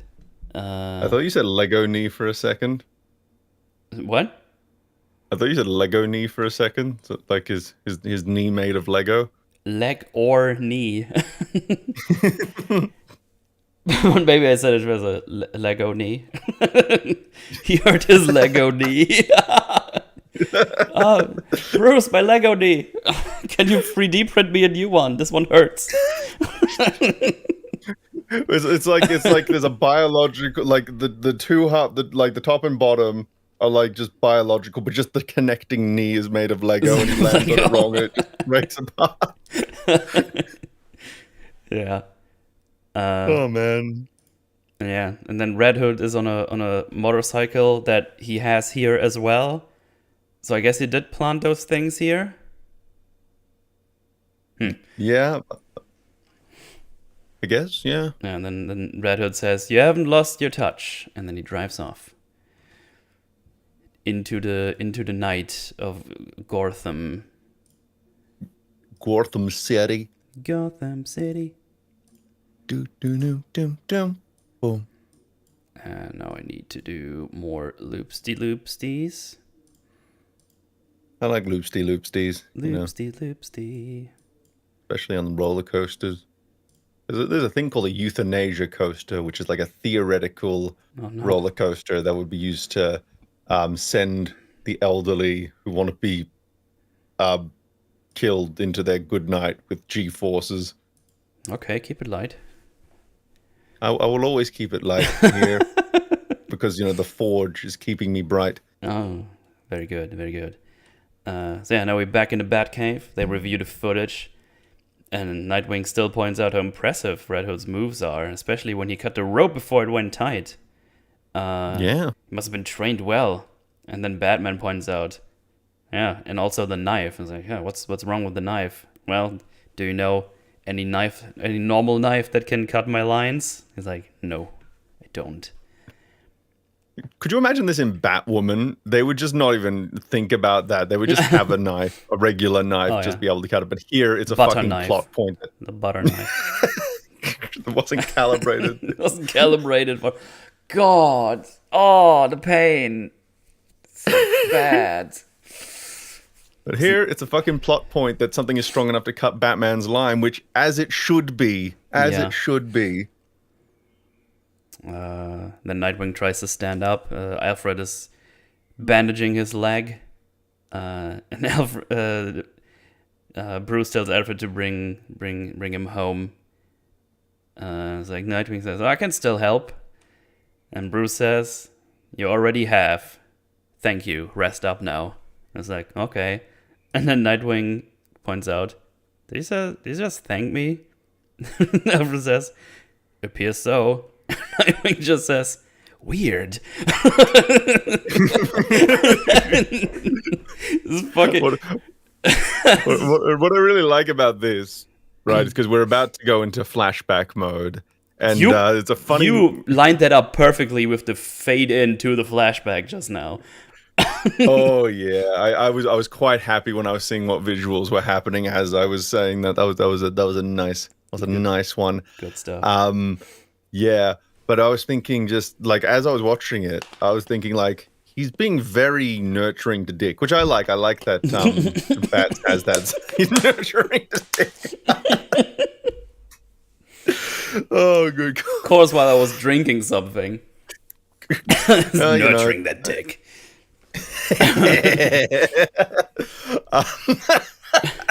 Oh, excuse me. To be fair, in my sentence it says he's happy that Dick is still around, so that's not better. Yeah, that's true. That's true. But for me, it's also like it's this subtle character work where Bruce is slowly putting the pieces together, and so subconsciously he's thinking about he's kind of flashing back to the night Jason died and all the emotions there, and he's looking at the one who is alive, and as a result he is treating him with a lot more, I suppose, a candidness and I guess kindness than he perhaps otherwise would. Not to say that he's always being a dick to Dick, but but this is he's being especially nurturing and encouraging because he doesn't want Dick to ever go down the same path. He doesn't want Dick to go down. It never stops. It's fantastic. Nightwing, Dick is the gift that keeps on giving. But yeah, that's basically what I've written down as well, because he's putting together the pieces. Like, oh man, should probably be thankful this guy is still around because I haven't fucked up with him yet. Yep. So yeah, that's good stuff. I don't really have anything to add there. That's pretty much what I had to say as well. Shut up, bottle prick. Also, we've got the classic chunky Bat computer controls where you just press random buttons and computer things happen because of science and stuff. Exactly. Then Bruce looks more of the footage, or just rewinds the footage he's already seen, and then realizes, wait, he says something after. You haven't lost touch. And you hear like, you haven't lost touch, brr. And it's like, huh? Hang on a minute. That's weird. And then he filters out the train sound, and he says, you haven't lost your touch, Bruce. Dun, dun, dun. And Batman is Dun-dun-dun-dun. obviously shocked and looks at Robin's costume because he's pretty certain now that it's somehow this could be Robin. Uh, I would Yeah. say he's fairly certain by now, but as we later see, he still takes a blood sample to be 100% sure. So yeah. Yeah. A little later on, yeah. What I actually really like about that reveal is that it's all we don't have that moment where it's just like Robin or like where he very explicitly points it out through dialogue. It's all done through the visuals. And there's a lot of good like showing Yeah. the information to the audience rather than just like or just monologuing it, which is I think is it's taking advantage of the medium that they're in a good way, I Yeah. think. Imagine doing that. It's crazy. Yeah. Crazy, crazy stuff. Yeah, we get the flashback to a Batman and Robin team up. It's like the little Riddler heist that's going on. This Riddler and his heist. Riddler and his heist. Riddler and his men. Man, I need to learn to talk. I believe in you. So yeah, we just see Robin do some acrobatics that look pretty similar to what Red Hood has been doing. We even see the cutting off rope move because someone is trying to get him with like a whip or something, or like a rope. And he does like the move we just saw, just turning around and cutting the thing off before it's even tightening up. It's like, oh, what? I seen that. Oh my God, it's him! Ah! And yeah, they beat up the Riddler. No problemo. Easy peasy. Just another day in Gotham, or another night, I should say. Uh-huh. And then we get a second flashback right after, basically, with a more grown-up Robin. And he's about to get shot, and he breaks someone's collarbone. Because even though he was already incapacitated, if you will. And apparently they put this guy into a shock and they needed him to get information, and Batman is not amused that it happened because now they can't get the information they need. Yeah, and there's like a little conflict here. It's like, oh, this one bad guy is like no problem, like he deserved it or whatever. It's like, yeah, but that's not the point. Like we needed him, and also don't go fucking haywire all the time. Because if you go down that path, it's not a good thing. Absolutely. And it's just more set up that they always had like a little difference in mindset, if you will. More reckless Robin. Like he just wants to. It almost feels like he wants to fuck people up. He's like, oh, this is a bad guy. We don't need to look out for them. Like if they die, they die. Well, not that far at this point, but this is where he is now, obviously. Yeah, he's starting to go down a darker road. Yeah. And something else I really like about this is that we see this is when it's made really clear that Jason started really young, and that means that he was with Batman for years, and he died at the very earliest in his late teens. Mm-hmm. Which means that this was not just Batman losing a partner. This was someone. This is like again, it's the father-son thing. It's someone he has lost.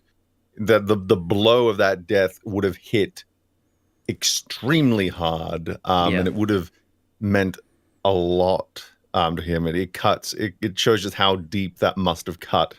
And it's something that's interesting to think about.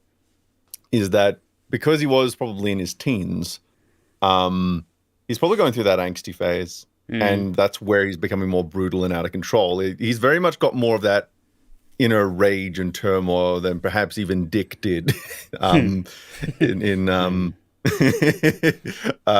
he was Robin. And he doesn't have, being a teenager, he doesn't have the mature reasoning skills that Bruce has. He disregards the well-being of the people he's fighting, which is of course not a good thing morally, but it's also just he has no sense for in the moment of how his decisions might put them at a tactical disadvantage long term. And it's interesting to think that maybe he could have gone down a better path if only he was allowed to continue being Robin into adulthood. And it's that nature versus nurture thing. Was this so ingrained into him that no matter what path he went down, he would have always become someone like the Red Hood, or was this journey of maturity abruptly cut off by the Joker, and was he then brought back in a state where he wasn't able to learn the lessons that Bruce eventually did? And I think it's an interesting food for thought there.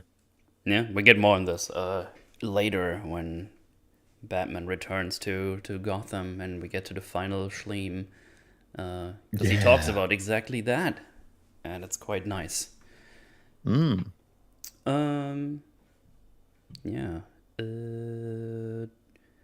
Good stuff. Once again. And then next, back to Black Mask, who's still angry because they just can't get rid of stupid Red Hood. And he's just interfering in his business all the time. And he's not amused by that because he wants his money for himself. And he's not just stealing his merchandise, he's destroying it. Exactly. Taking everything off the board. And he's also killing his men, apparently. So, because apparently in the beginning he was recruiting his men, and now he's just straight up killing them. And I think it's interesting there because that means that his initial tactic was to just do the more traditional mob busting, but once he's a little bit more established, now he's bumping up his tactics to making sure that the only illegal things that are happening on the street are his activities. So he's taking out the materials that belong to other gang leaders, and he's taking out the men that belong to them because he has enough on his side already. It's interesting to see his tactics and his strategy throughout the film. I think it's quite interesting. Yeah. Very well. He's so angry that Black Mask like, well, I guess we need to show him who he's dealing with, and now we need to go into offense and fuck up some of his shit that he owns now. So they just fucking drive into a club of some sorts, I think, or a bar or something. And start shooting the place up. By the way, this film loves purple cars. Because Jason was driving one earlier, and now there's this one here. It loves those purple cars. It does. Don't know what else to say about that. And then they kidnap one of the drug lords. I think we've seen this guy in the meetup as well. It's the chunky black dude. I think it's the guy who said "damn" when he showed him the when he's been shown the heads in the duffel bag. And he gets dragged to a car park or something, and they're about to light him aflame with a Molotov cocktail. But before that happens, Red Hood shoots the bottle and fucking burns this guy alive. I think in my notes I have it as just fucking brutal. Yeah, exactly. Because he shoots the bottle, all the burning liquid now is on the guy that was about to throw it, and yeah, he's dead. He's pretty dead. I would assume. He died the death. Then the other two run away that have been doing the kidnapping, and then he gets attacked by a squad of cyborgs, I think. I'm not sure what they exactly are, if they have some kind of special armor or something. But yeah, he gets attacked by those guys. I'm not too familiar with them from the comics, but they do seem to just have an exoskeleton that I'm not sure if it is like cybernetic implants or if that's but the point is there are enhancements here, and Red Hood does this thing where he just shoots we're supposed to believe that they are absorbing his fire like lightsaber style with the weapons, but you take a look at it and he's just shooting the weapons. Uh, just found that funny. And also, Oh, one of okay. them was doing reverse grip, so double damage there. For your reverse grip, Shad would have a field day with this one. Oh boy. Um, but yeah, those are my nitpicks for the fight scene because there's a lot of good stuff in this fight, which we're going to see very soon. I think I think they get a name later on. I don't think I wrote it down. So they're There's like a something for or something. yeah, some special squad that's like assassins for hire basically. Yeah, Uh, main reason I remember they have four in their name because I think, well, Black Mask says, well, now they've got to have a new name for reasons that we'll get into. Fearsome Four apparently. Maybe the Fearsome Four. I'm just gonna look at the film summary on the Wikipedia for Fantastic Four for. 2. Oh man. After surviving the assassination, why don't you? They didn't list the name of the. Oh no, the fearsome hand of four. There we go. Ah, okay. There we go. We'll need a new name. The Fearsome 3. At least after this fight. Yep. That's gonna be.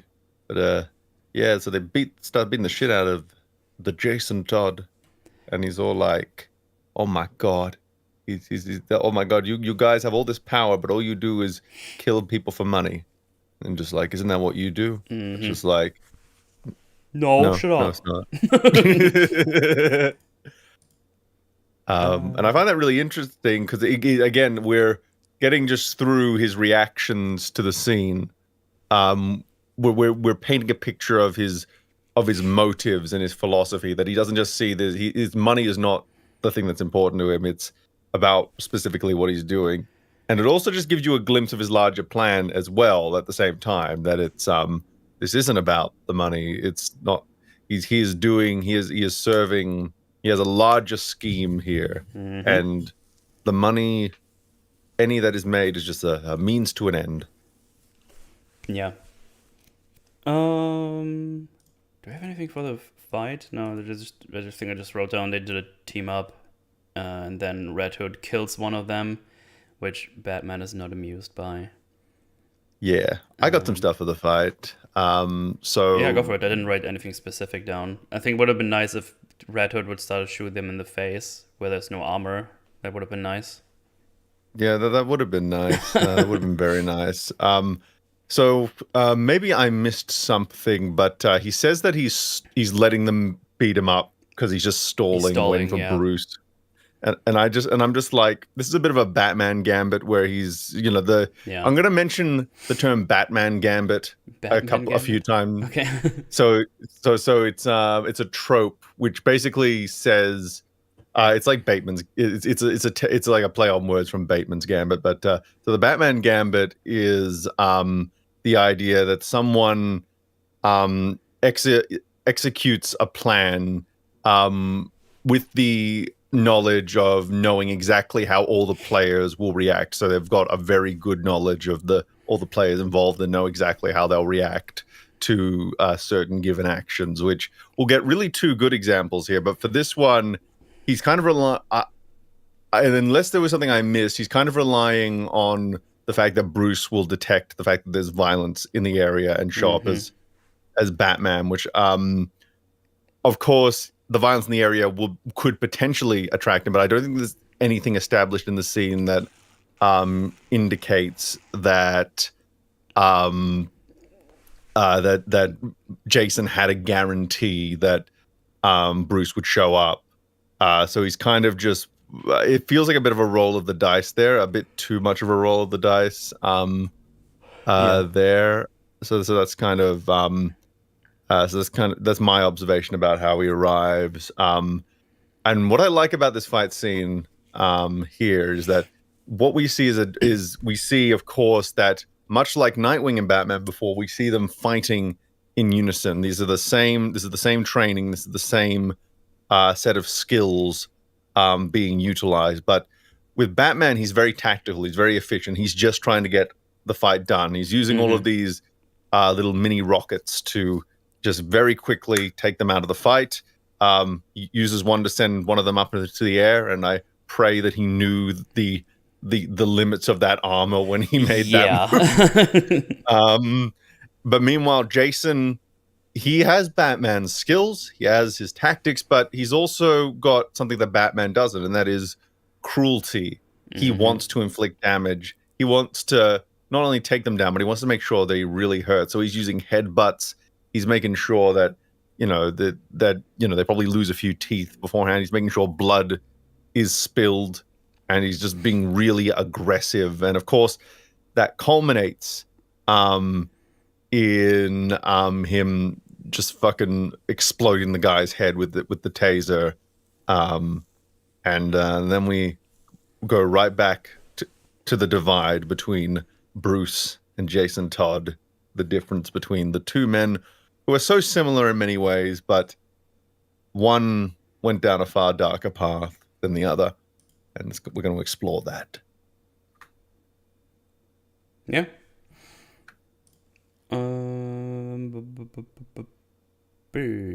Yeah. Shit, where was I? Oh yeah, they start talking right after, and Red Hood basically tells Batman that he's cleaning up Gotham better than Batman could ever do, because he's controlling the crime, because they can't stop it anyways. Because he wants to do his fear shenanigans, but that's apparently not working. So he makes sure that he controls the crime and gets rid of all the other ones, so he can take care of that in his way. And Batman asks him what happened to him, and Red Hood says that it is too late, and Batman had his chance. Oh, it's really good. Let's see. Oh yeah. So actually going a little bit back to the whole decision to kill that final assassin. That very much in a bad film like Man of Steel. This could have been like a failed example of the trolley problem, where the hero is forced to make a decision that results in lethal force, but in reality they had a bunch of other options, because Red Hood in that moment, he had a lot of options to get out of that situation. Like, if we really break it down, because he has all of Bruce's training, he probably has a bunch of gadgets he probably could have used. Even that taser he could have used in a much less lethal way. But he makes the explicit decision to kill that final assassin, and that and again, that's there to show that when given the option, he will take the lethal route, even if there are many other options available to him. And now jumping back to Bruce reaching out, I really like that, because he can see that that Jason, like the adoptive son that he raised, in much the same way he raised Dick, is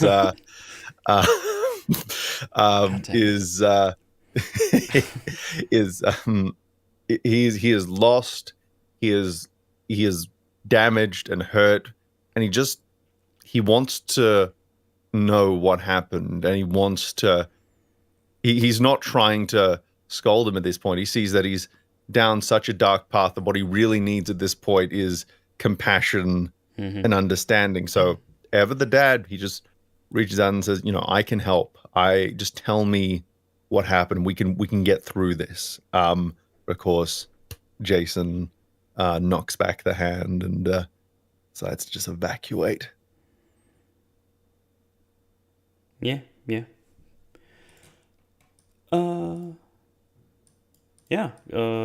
Then Batman sees the sword of one of the assassins on the ground. There's blood on it. He's like, oh, that's Jason who got cut there, or Red Hood. Because he's not 100% convinced. He still needs, like, bulletproof evidence, if you will, that it's actually him. So he takes the sword to the Batcave, and runs a DNA check with the blood. And this confirms once and for all that this is actually good old Jason. Jason! And we even see Alfred arriving while the DNA check is commencing. And when it says it is a match, we just see Alfred dropping this the plate with all the tea. He's wasting all that good tea. No. He's shocked, like, oh shit, that's actually him.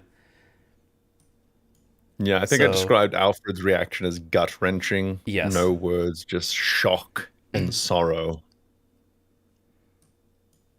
Yeah, because it's obviously also close to Jason, because I'm pretty sure he was living in the mansion and everything when he was Robin, I would assume, because if I understand that right, he was picked up from the street pretty much as a child by Bruce, right?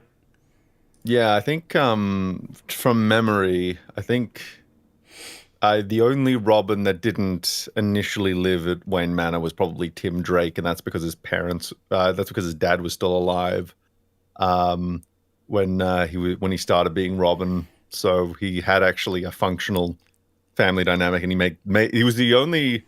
I like Tim Drake, the third. He's the third Robin. So just in case we're confused, I like him because he's the only one that really he made the choice to be Robin rather than. Oh, okay. Well, not that any of them like didn't have a choice per se, but he's the one who. He came in at a point where Batman was done with Robins, and he kind of I guess elbowed his way into that position. Oh, okay. Because Batman needs a Robin to balance him out. And I think that's an interesting thing. Obviously not in this film, but just a little aside that came up in my brain case. Yeah. Yeah, we see Black Mask ranting again. He's fucking furious. It's like, why is Red Hood still going around? Why is Batman not trying to stop Red Hood? This bullshit. And then Secretary makes a pretty good point. It's like, oh, maybe Batman's just a good point out of their point of view, obviously, because we know what's going on. Like, oh, maybe he just decided to let you guys war it out, and then he goes for the survivor or the remnants of the survivor or whatever. Mm-hmm. Again, Secretary calm and collected. Just like, oh, maybe it's like this, and this, and maybe he's just gonna take on the winner. While this is all happening, Black Mask goes around and punches all 4 of the Goonies in his in his office one by one. Just walks up to them, ranting, just punches them all in the face or in the gut, which is really funny. I think I have in my notes, maybe the reason Black Mask is losing control is losing the crime war is because all of his men have concussions from being punched in his office. Yeah. Black Mask also thinks there might be something else, and that he is the one who's stuck in the crossfire. And yeah, while he's doing that, he punches all the goons in the room, and also yeets his table.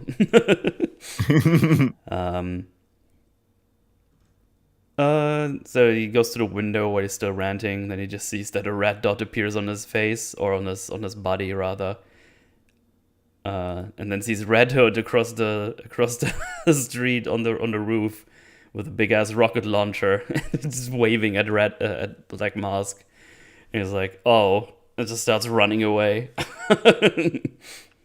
And I want to point out that in a worse film, like, that would be a really retarded moment, because you're just thinking, like, why is he drawing attention to the fact instead of just shooting? But we later find out that this is there's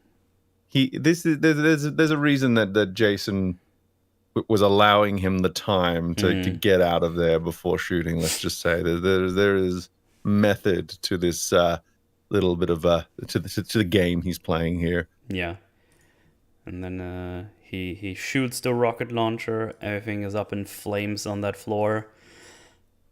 And Black Mask says, "Oh, he just forced me to negotiate with a psycho," which we get to know is is the Joker. Oh yeah. I was gonna get There's there's something interesting after everything goes up in flames. That is when they're discussing what to do next after everything's gone down. They're just standing next to this flaming pillar, that is this flaming girder, and they're not trying to get away from it. They're just kind of looking at it, and then they're just casually talking next to it. And I was thinking, like, what if the fire from that spreads to the rest of the building? It's a very casual thing to do. He has more than one building. It's cool. Yeah. Am I roboting right now? Or No, you're fine. You're fine. Okay. You're Gucci. You're Gucci. Okay, so it must just be my audio that's sending me. I'll just quickly try something, and then back. How's that? I would just say something. Hello.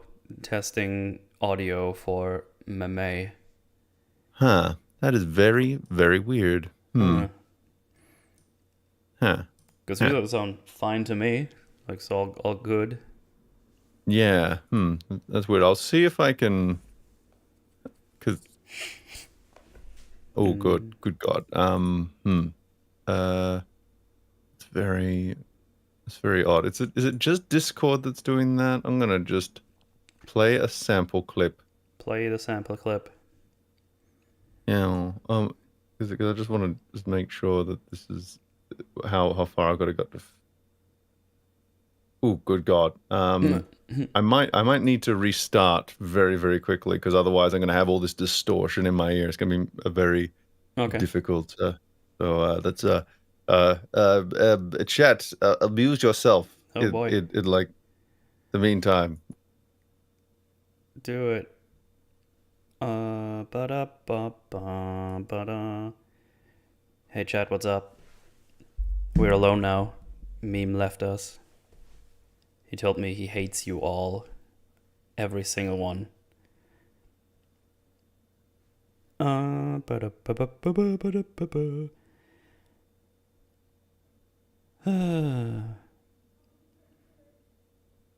Must is a moron for getting Joker. Yeah, I don't think getting the Joker is is always it's never a good idea. Never a good idea. Because he's a fucking mad lad, he is. One is the loneliest number there ever was. True. I don't gotta leave. I was gonna wait until Meme had his restart to Rooney. Hey Myrtle, I watched I'm Mother recently because of you and Mumble's recommendation. I loved it. Good. Glad to hear. It's a good movie. It's a good one. Good tism.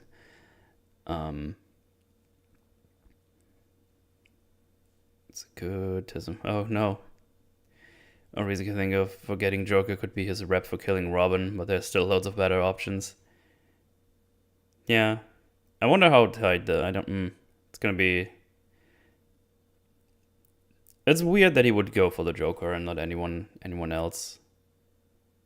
But yeah, I guess we'll talk about this when Meme is back. Oh no, there he is.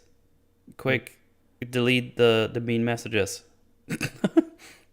Okay, that fixed it. Yay! For now. Very good. My notes back up, because I was away. Oh no. No, father, stop. Okay. Kick him, please. Oh boy. Well, while you sort your notes back out, I'm gonna use the toilet real quick, so you entertain the people for a minute or two.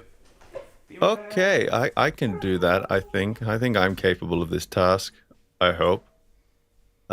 What's up, me homies?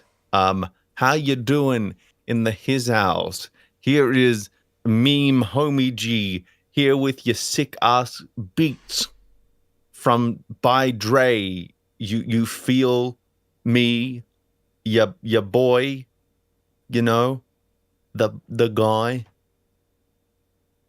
Word, yo. Am I doing it? Am I doing the entertainment? Am I in the Am I in his house? Am I being cool with the kids in this place? Am I scatting with these cats? Yo, yo, dog. Yo, what is up? Rap for us. If I had more brain cells online, maybe I would take you up. Instead, I'm just gonna do really cringe jive talk and see how long it takes chat to respond. Isn't scatting a fest? It's funny that because scat. I think it refers to animal feces, but more broadly, it refers to sort of a fecal fetish. But scatting refers to the act of spouting gibberish in a jazz setting, which of course led to the hit song "I'm a Scat Man," which is he does go be-da-do, he does go be-da-de, um, and it was a whole scouting song. It was the last breath of jazz in the '90s, and it was a hit with all the kids. And hello, you're back. Cool. I was going over the history of scatting. We hit dark times, but we're good. Oh no. My legs are sore. I rode my bicycle today, and then I did shopping for groceries, and I was like loaded up with bottles and stuff. So the way back home was tougher. That's my story. Oh no. That's my story. I just turned on party mode. What's this going to do Party to me? mode. What are you going up to? Oh well, Discord just said, "Hey, do you want to enable party mode? It's like a limited time mode that's in the settings Okay. because we just turned 7." And I'm just like, "Cool." And then it said party mode activated, and I was just like, "Oh, and what else happened?" And I don't know what else has happened, but well, we'll see how it's affecting me, affecting everything. Very good. So now that party mode is enabled, it's time to rock. Yeah, there you go. Nice segue. I'm very good at this. Right. So yeah, Black Mask goes into Arkham to free the Joker with some goons and stuff. Again, proving like Arkham is the worst secured facility ever, because they constantly get people out of there. I think I just have it in my notes saying Arkham Asylum, ever the revolving door facility.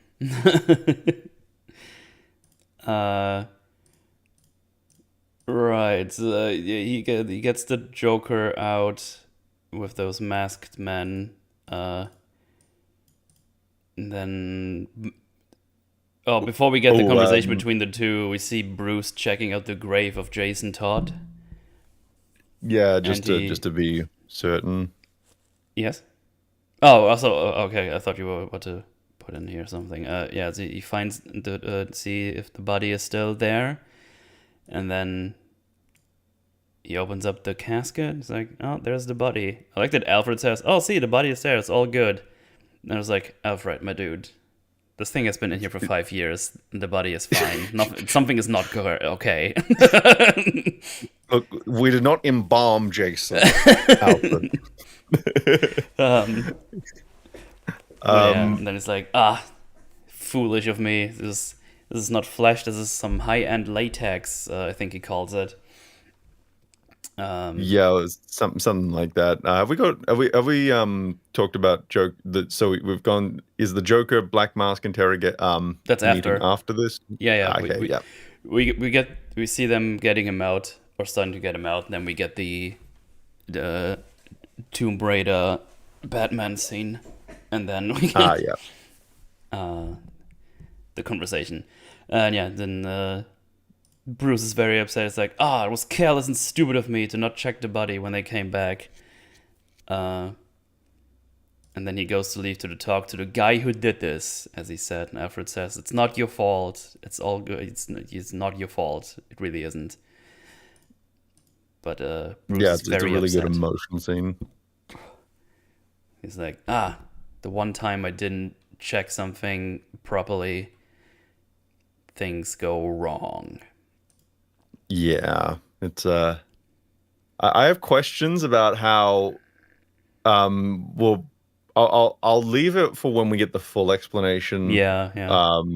But I got questions about how Bruce, like, I think the one thing I'm going to mention is that the wig fell off as soon as Bruce moved the body in the grave. So it makes me wonder, like, should there not have been other telltale signs that this wasn't a real body? Mm-hmm. Yeah, especially if Bruce was moving it personally. And it's lucky that Bruce didn't do an autopsy or anything. Yeah, it's just, but we'll get to that when we get the full reveal of everything. Mm-hmm. Then we get the conversation between Black Mask and Joker. He's just eating potato chips.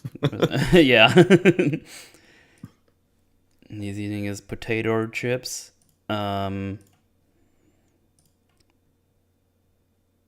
Right, so yeah, Black Mask basically just says, "Oh, I need you to kill this guy. It's called the Red Hood. Are you up for it?" And yeah, Joker's just eating his crisps or chips or whatever you call it in your time zone. And that was meant for all chat. I just get them all. We call them chips in Germanheim. So there you go.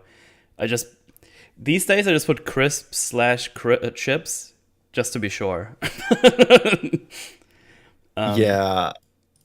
It seems like no matter every country has a slightly different term for what they will refer to chips, chip crisps as, or French fried chips. It's just I think down here we kind of refer to French fries as both chips and French fries, while chips are just chips. Chips are just chips. Well, everything is chips in the UK, I think. Yeah, he's just eating his snack. Asks for some water. He gets some water. He breaks the glass, slits one of the guy's throat, takes his gun, and kills the rest of them. And then he just says, "Oh, I need something to wear, a big truck, and some dudes. But not these ones, but these ones are kind of dead," he says. I love that line so much. I love this Joker, I really do. Yeah. I just don't know why he went to the Joker immediately. If he just wants someone killed. Yeah, because Feels like I a understand... bad choice to get the Joker in general. Yeah, like, because I understand, because I think, as we will find out later, there are larger machinations that Jason had in mind, but I think there's a few steps in between where Very Black Mask was.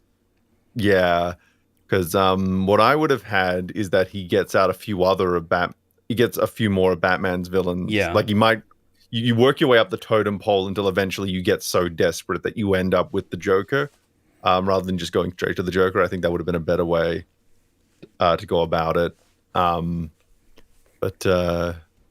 who knows? As well. Because I don't think we get much detail. We know Riddler's around. We know Penguin's around because we got a reference later for Penguin. And Two-Face is around because we got a reference to Dent. So there's a few options there. They could have gone for, I guess, some of those guys, or they could have. I think it's kind of a case where, because you only have a very limited. There might be a case where if they had more time in the runtime, they might have gone that route. But because they only had so much time, they had to.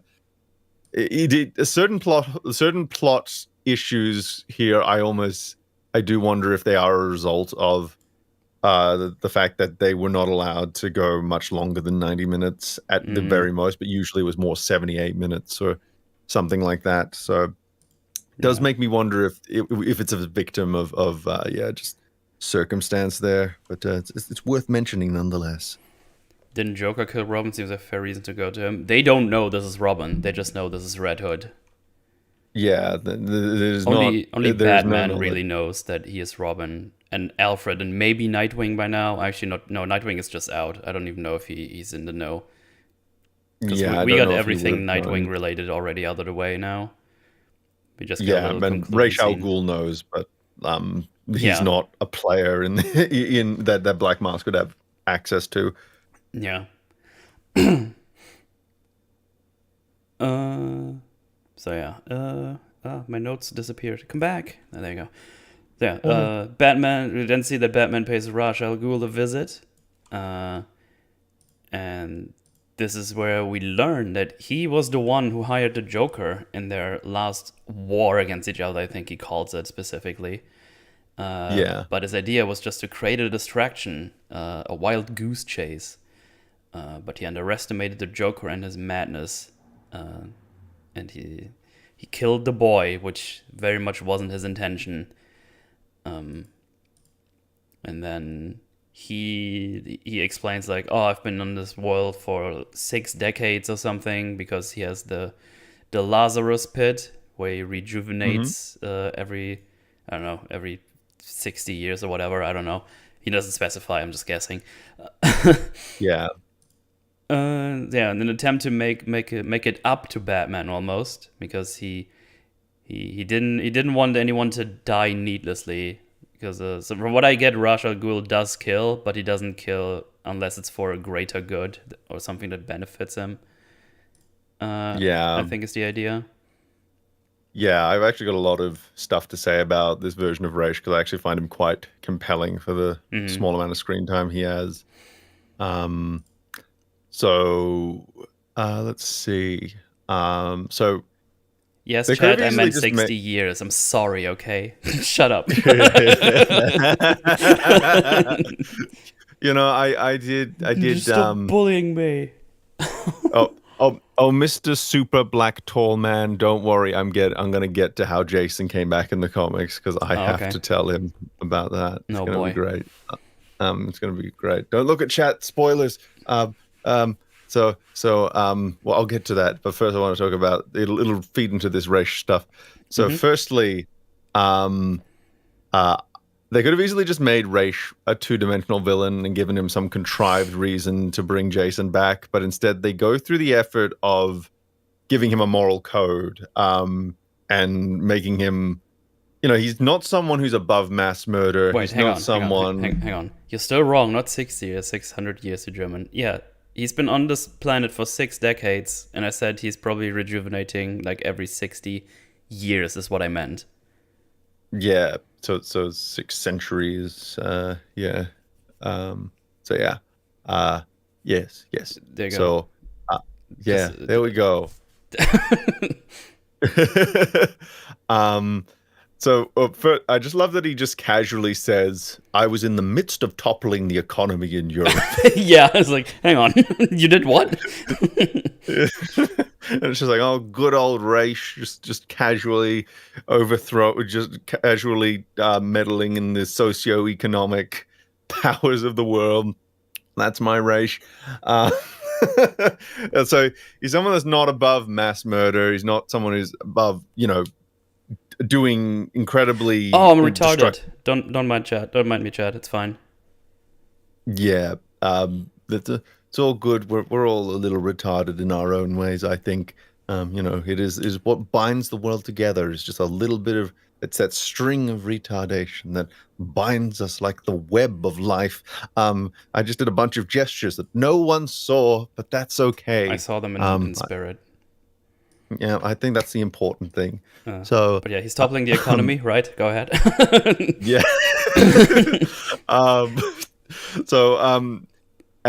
So he's not like, he has larger goals for the planet. And he's not above using whatever means necessary to achieve those goals, but he's not someone who will do cruelty for cruelty's sake. If someone doesn't need to die, he won't kill them. If someone doesn't need to suffer, he's not going to he's not going to put them in pain for no reason. Everything he does has a purpose. And when Robin died, because of his actions, and that was a needless death, a cruel, senseless act that was caused by his arrogance, him thinking that he could control this madman, and thus his guilt was immense. He he's a very complicated. He's presented as quite complex in this because he is someone who, of course, as I said, he's not above acts of what we would call villainy. But Yeah. if someone does die, someone does suffer, he is going to feel that, and as a result, he as he says, he gives up his war against Batman. And he was gonna bring Jason back as his peace offering to just say, look, whatever our differences, it went too far, and we need to resolve this. And that was the plan. And there's some expositionary dialogue here that I found. I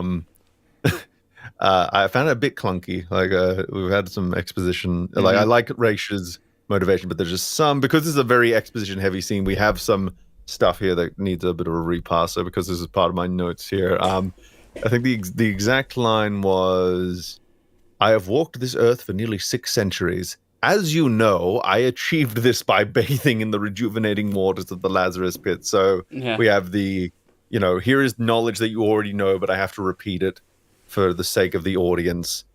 So we have that there. And then we have the explanation of how he did the body swap, which I was alluding to. Yeah. So we see that Jason wasn't just immediately taken back to Gotham, which I find already a bit dubious because he has access to the Batjet. He has access to resources that would... The point I'm trying to make here is that we see him in a morgue, in a Bosnian morgue, and I don't know that he would necessarily need to be there.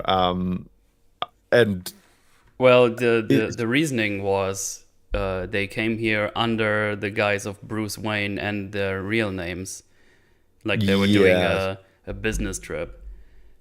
That's true. So that would be... I guess the idea is to just keep the tracks. Not get rid of the tracks of Batman being Bruce or whatever, because he says, he died in a bombing or something in Sarajevo.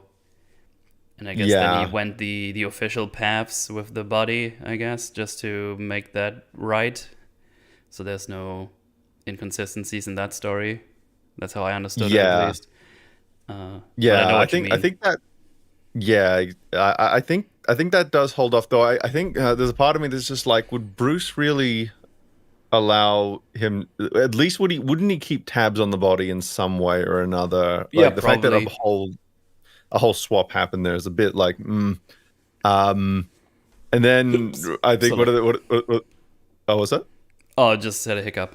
Just continue. Oh, yep, no worries. And then there's this line, "I felt confident you wouldn't perform an autopsy, and even if you did, it would give me enough time." And I'm just like, okay, I'm a bit Pepe sus on that one, but I on the one, Raish doesn't rely on that fact, which I think is good. I think that makes it less. It's more that he was more confident that he wouldn't, but even if he did, his plan was for Jason to come back anyway, so it wouldn't really matter too much for his plan. But if Bruce had chosen to do an autopsy on his end, that would have pretty fundamentally changed things. So there's a bit of luck being relied on there.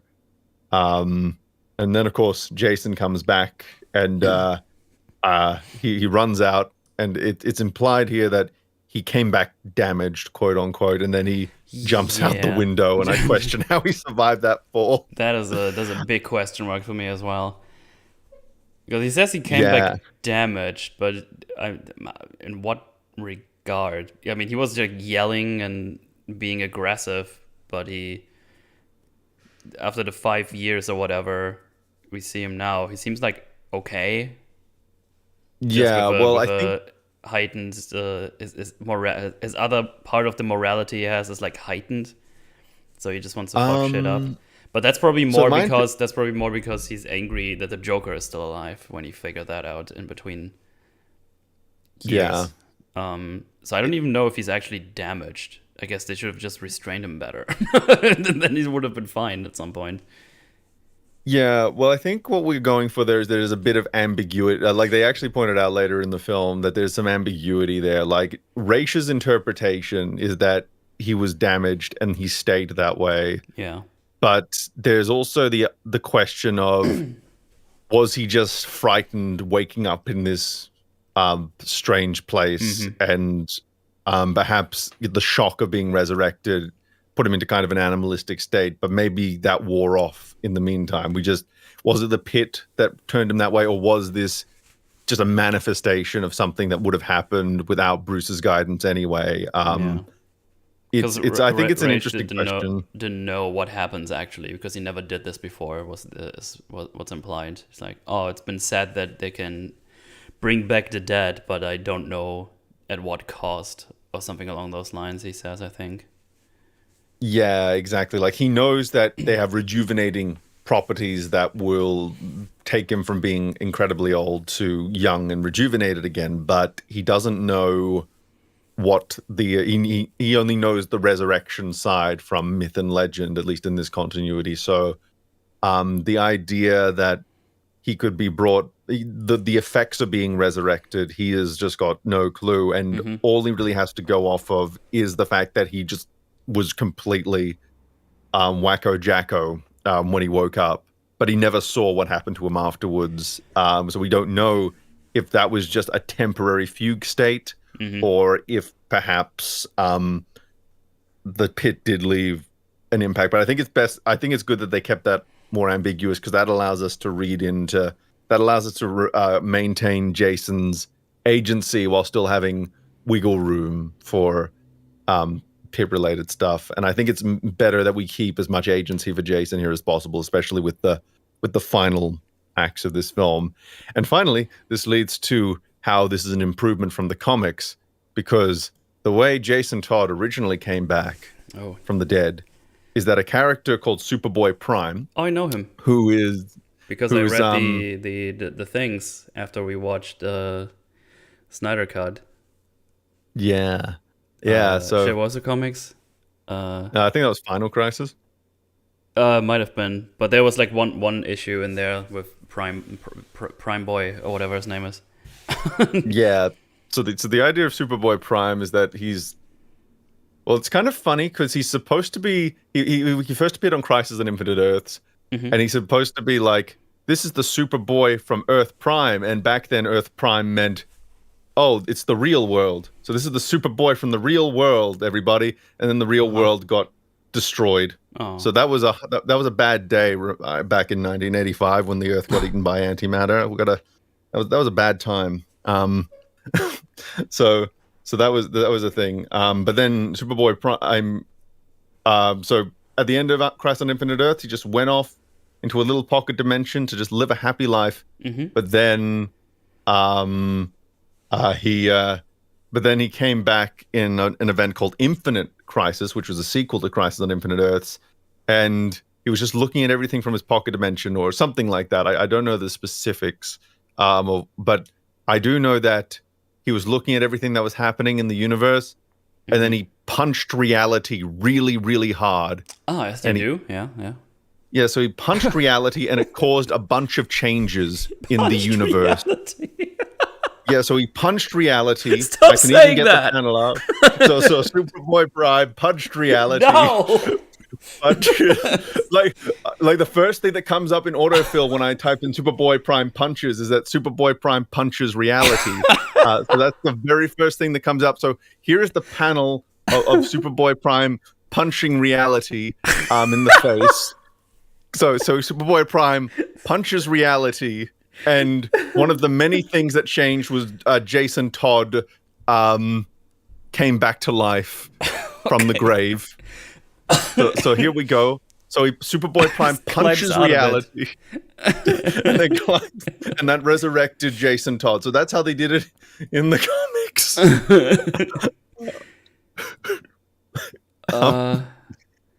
Okay, so he was observing all of the universes. I was like, yeah, I don't like this one. I'm gonna punch reality. Yeah, punch reality. And so he punches reality in its face. So needless to say, they made a good choice of making it the Lazarus Pit and making it revolve around Batman elements rather than even trying to allude to a Superboy from our universe Is the rest of punching the story? reality. Is the rest of the story the same? I think there are subtle improvements, but yeah, because it's the original story is a result of that event, but it's not a direct. It's not within the event, so that happened. I think that happened within the event, and then they told that story afterwards. So the rest of the story I think is relatively similar, but it's just that little detail. Oh, now I kind of wish this is how it started. It's so funny. You just see Superboy Prime, and he just goes like, "No, I don't like that." Punches reality. He just everything shatters. And just Jason's like, "All right then, time to fuck shit up." Yep. Oh, goddamn, that's great. Comic books, everyone. There's some really so silly shit out there. Punches reality. Jesus. Good stuff. Good stuff. We got to bring that up on the stream tomorrow. Just find a way. You find a way to shill this Metal's Forge even more. I mean, to make a funny meme. Yeah. That. Yeah. Superboy Prime was a JoJo character, so it makes sense. I can see Superboy Prime and JoJo. Punches reality. Good God. Reality bunch. Hey, Superboy Prime. hey, man. Superboy Prime has some classic lines like, "I'm going to kill you to death." I think I read that one. I think that was in the comics I read. Oh, I'm so sorry. Kill you to death. Good shit. It's also heavily implied in almost every iteration that the Lazarus Pit has kind of a corrupting nature to it. Like it erodes away your mental state the more you use it.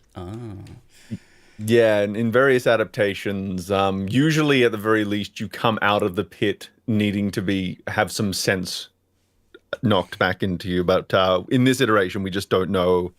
Because it seems like Raish uses the pit without any issues. Yeah. So what the rules are with this version of Lazarus Pit is a bit up in the air. Yeah. Good stuff. I'm really happy I know that now. That's a good thing to know. Punches reality.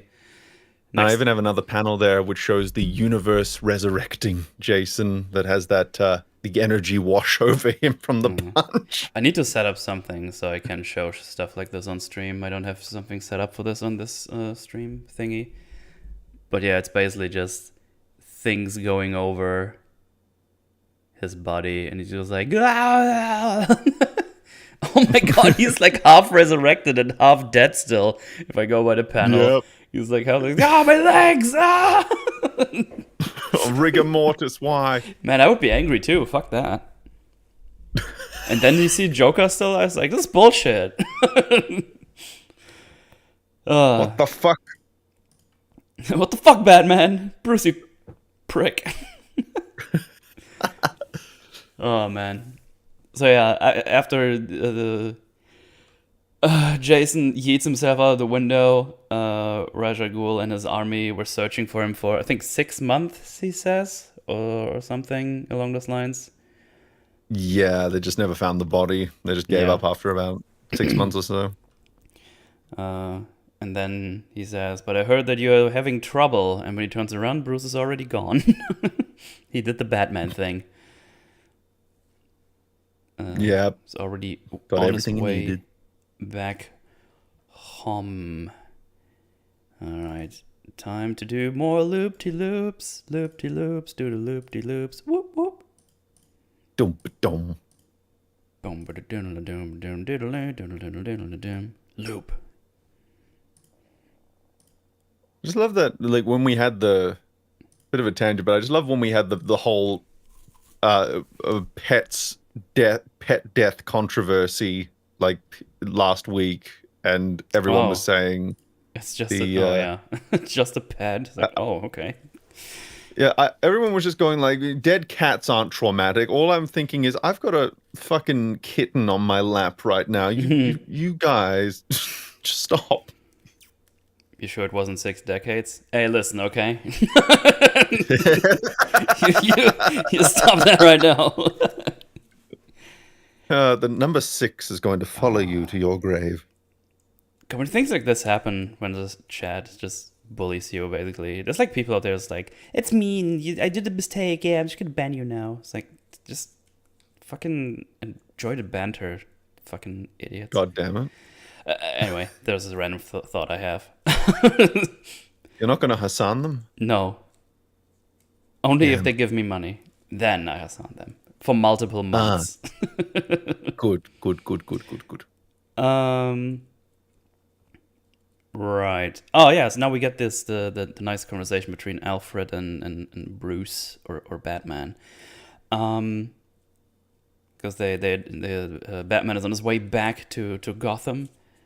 And yeah, they're just talking over the a Zoom call. the bat call they do. No, they have like a direct line to each other. Obviously, Bruce and Alfred do. Yeah.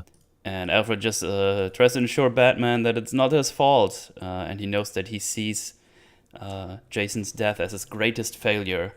And then Batman just immediately says that it is his greatest failure. He raised him, taught him, and then he got him killed. He was his partner, his soldier, and I owe this like I do everything else. It's like, damn, what a line. Good shit. It's good fucking shit. Yeah, I like that we really establish here. What was the note? Where did I go? I lost it. Where'd it go? Where'd it go? Yeah, yeah, I love that we establish here that for Bruce, well, I'm actually about to refer the clip that this narration is right over. So so we establish here that Bruce saw the darkness in Jason very early on, and Bruce wasn't trying to weaponize him. He was just trying to give him an outlet for those darker impulses, so that he didn't go down the path that he ends up going down, so that he could feed those impulses into a force for good. And then he died, which he considers to be his fault. And then when he was resurrected, those impulses were then allowed to consume him. And now he feels like not only did he fail in turning him into a force for good, but because he didn't know about the resurrection, now he's got all of these skills and all of these tactics that he's using for the very purpose that Bruce was afraid that he might do if he didn't go down that better path. So now he's really got to lock in on that shit. Yeah, it's good stuff. And he also says that this is his own created hell, because the now resurrected Jason turned everything he taught him against him. And now he has to obviously stop him as well, because that's what he has to do. Because he's probably going to go overboard this whole time, so he has to stop him, because pretty much no one else can, really, at this point. In the story, if we go in the broader universe of DC, there's a lot of people who could stop him easily, obviously. But, punch reality again. Super Prime is like, oh, that's not what I meant. So sorry, hang on. No. He just punches us until he gets the reality he likes. Like, oh yeah, this one is fine. I like that one. Yeah, I can deal with this. But yeah, it's good stuff. Good characterisms. Oh yeah. So yeah, and then we're nearing the end sequences here, which is all pretty good stuff.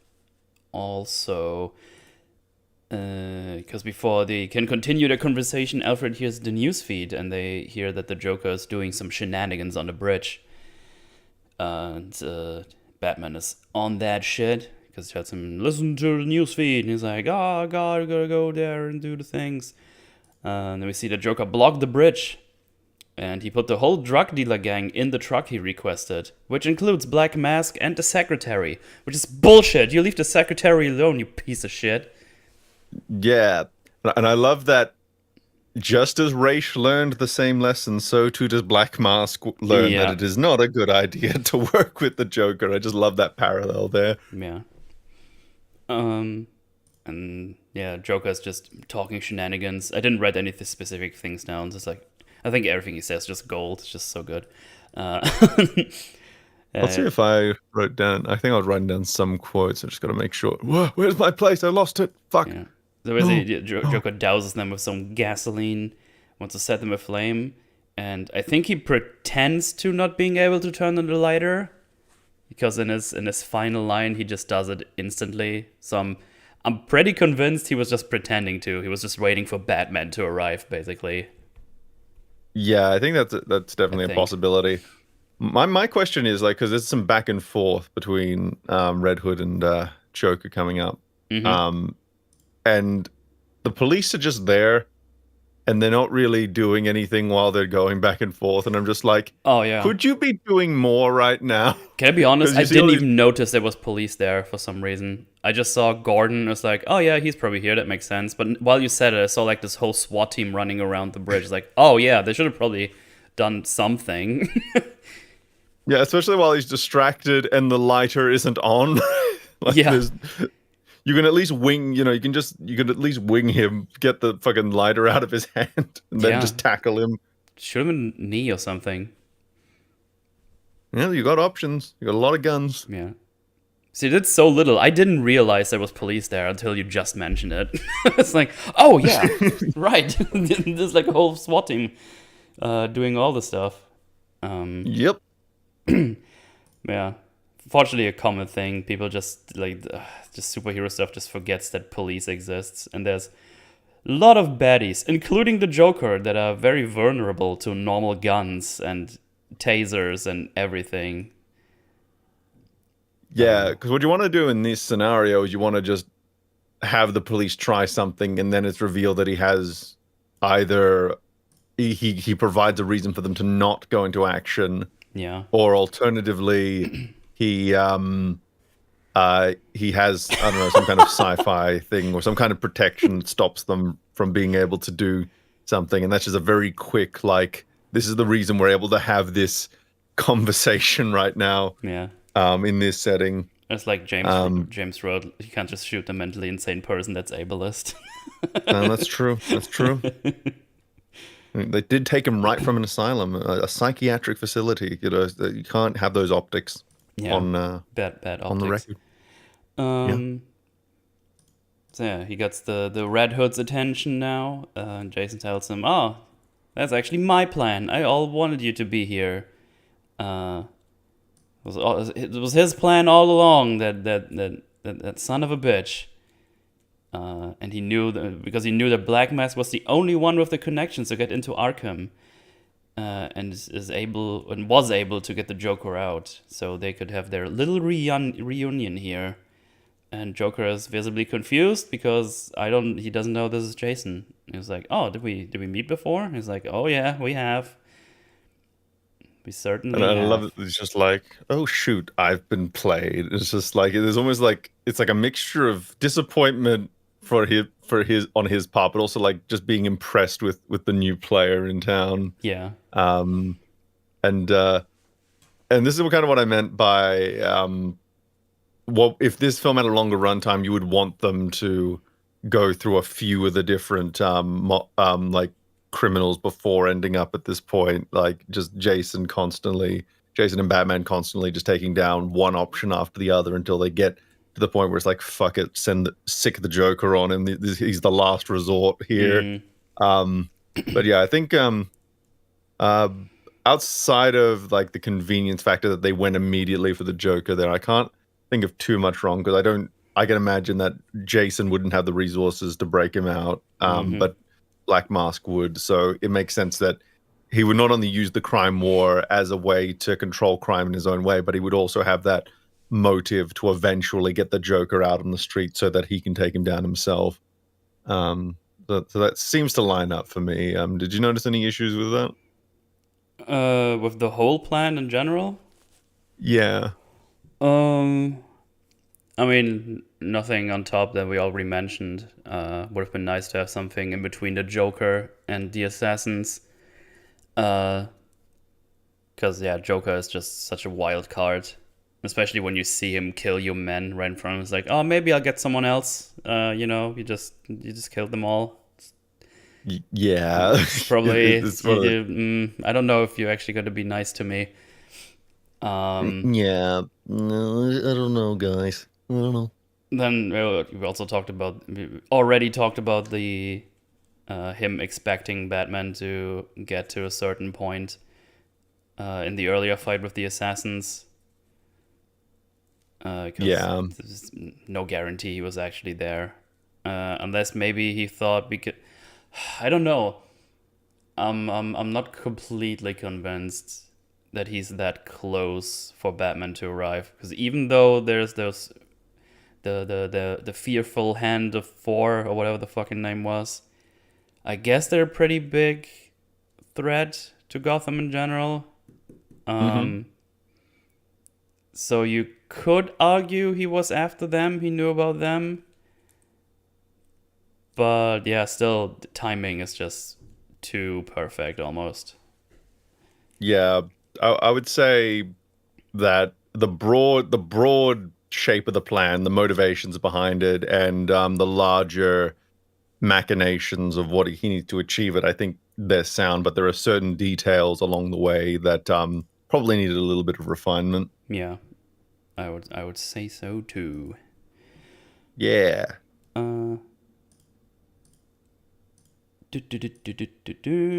Whereas no idea is Jason. That's where I left off. And then he's like, "Oh, if you do something, I'm gonna burn them all alive." And Red Hood says, "I don't care about the scum. You can kill them if you want to." And Joker's almost testing him, like he holds the the lighter above the little hole there. And Red Hood is not reacting at all, and he just drops it. And he actually does set fire to the people for a little bit. So those fuckers are probably injured for sure, even though Batman distinguishes the fire with his bat extinguisher. Yeah, that's what I'm Yeah. call it. At least one person is extra crispy in there. Oh, at least yeah. part of him. Yeah. So yeah, there's some crispy stuff on in there. Some roast beef, if you will. But yeah, Batman saves the day, kinda fast enough to not kill them all, I would say. I'd say so. And he does a little loop-de-loop himself, like I've been doing this whole time, and he grabs the Joker with the bat hook from his bat jad. I like putting bat in front of stuff; it's fun. But yeah, Jason jumps after them, and he cuts the hook, and they fall into the water. And Jason radios Batman, tells him to meet him up at Crime Alley. This is where we start our finale. It's the final countdown. It's also probably also the final loop I'm gonna do. I don't know where. Yeah, because this is all connected together, so this is just gonna be a big old final loop down. The final goop down. So Crime Alley is it's a very fitting location because there's a few things that have happened in Crime Alley. For starters, we've talked about Batman's failure, but there's a failure that was larger than there was a failure that created Batman that happened in Crime Alley. A certain couple were shot to death there, and that was the thing that brought Batman to the world. So very much ends where it begins, at least from Jason's point of view. And of course, as we soon learn, this was also the place where Jason and Batman met for the very first time, with the classic meeting where Batman sees this child, this hooligan, stealing the wheels off the Batmobile, and decides, I'm going to put him in tiny shorts and get him to do acrobatics around. Oh no. Batman, no, stop it. You're going down the wrong path. Batman, no. What are you doing, Batman? No. Oh. Quick, punch reality, make it go away.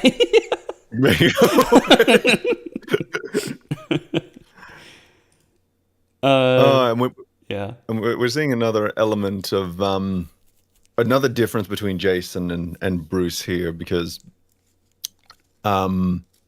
Bruce could have easily made this his war on crime, this very personal vendetta. He could have made it about the vengeance part of it, but he is instead his mission is not based in vengeance; it's based in justice. The only personal side of it that he embraces is his mission to ensure that no 10-year-old boy will ever have to go through what he did. While Jason here, while he is controlling crime, he has got larger, some would argue, morbidly altruistic goals, in the sense of the whole crime controlling thing. His need for revenge against the Joker is driving his actions much, much more than his need to do actual good in the world, and that is leading him down an incredibly self-destructive path. And again, that illustrates how him and Batman are incredibly similar, but also very much not alike. Yes. Exactamundo. So yeah, we see that Jason throws Joker just on the floor in some random building in Crime Alley. I don't think the building has any special meaning. And Joker just does Joker stuff. It's like, oh, we do the little slumber party. You gonna play charades or some truth or dare? And Joker says, oh, I'm gonna start with dare. And then we see Jason getting out a crowbar, and Joker says, oh, maybe I'll just go with truth. and then he just gets the ever-living shit beat out of him with a crowbar. Joker still doesn't know who he is by now. That reveal comes a little bit later. I love that even with the crowbar, he doesn't quite deduce it, and that just shows he's killed so many people, and he's probably used the same technique so many times that any specific clue outside of a straight reveal is not going to... He's only going to have a sense of familiarity about it. He's not going to be able to pinpoint it because he's just killed. Well, as Jason says later, the graveyards the Joker has filled are immense. He's probably got the highest, just got probably the highest kill count in the DC universe, including some of the more destructive gods out there. He is quite the force. Yeah. And also, the next scene, we do get that flashback I was talking about. And one other note I had for it is that I really appreciate that we have a flashback in Crime Alley that isn't the Waynes getting shot to death yet again. Nice. Nobody dies in Crime Alley today. Oh, wait, maybe they're okay. No. Right. Batman Rise, as we just said, we get that flashback that we already talked about. And then they start getting into a fight. I don't think they say anything super interesting here. They're just like, oh, Batman, blah, blah, fight me, or something. I think what I found interesting there is he was like, oh, do you think the pit drove me insane? Or was this just how I was the entire time? So this is actively questioning. Yeah, there's the ambiguity there. Or maybe that comes later in the fight, but there's that line's definitely in there somewhere. As I said, it's better that it's not just a magic-induced psychosis, but rather something that gives him real agency here. Yeah. There's a few notes I have for the fight. So we can go through that. Absolutely. So they're pretty evenly matched for the most part. They basically just start disarming each other one by one, like throw the gadgets at each other. Destroys one of the ropes again. Just gradually starting to disarm each other one piece at a time. Like at some point he saying Jason cuts off the utility belt of Batman, which obviously has like most of his gadgets right in there. Knife fight. And And I think the first station of the fight is when they get on the big roof of a church thingy. I think it's a church. Mm-hmm. And this is where he gets the mask of Bruce. And in return, he gets rid of his own mask, revealing his face to him. And yeah, pretty happy with that fight. I like that fight a lot. It's shows they're pretty evenly matched.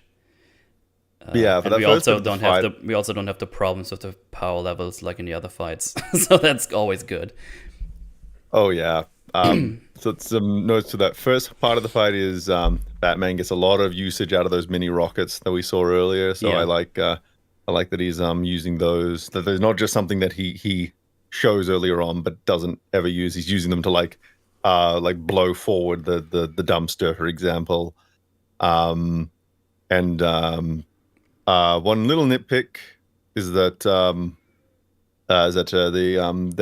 they fall onto the roof of the church. I think that's what I'm referring to in my notes here. Mm-hmm. Or maybe this is a later thing, but there's one fall they take that I'm just like, how did you survive that? Oh yeah, when he tackles him down onto the church. Yeah, you're right. Now that you mentioned it, I remember it.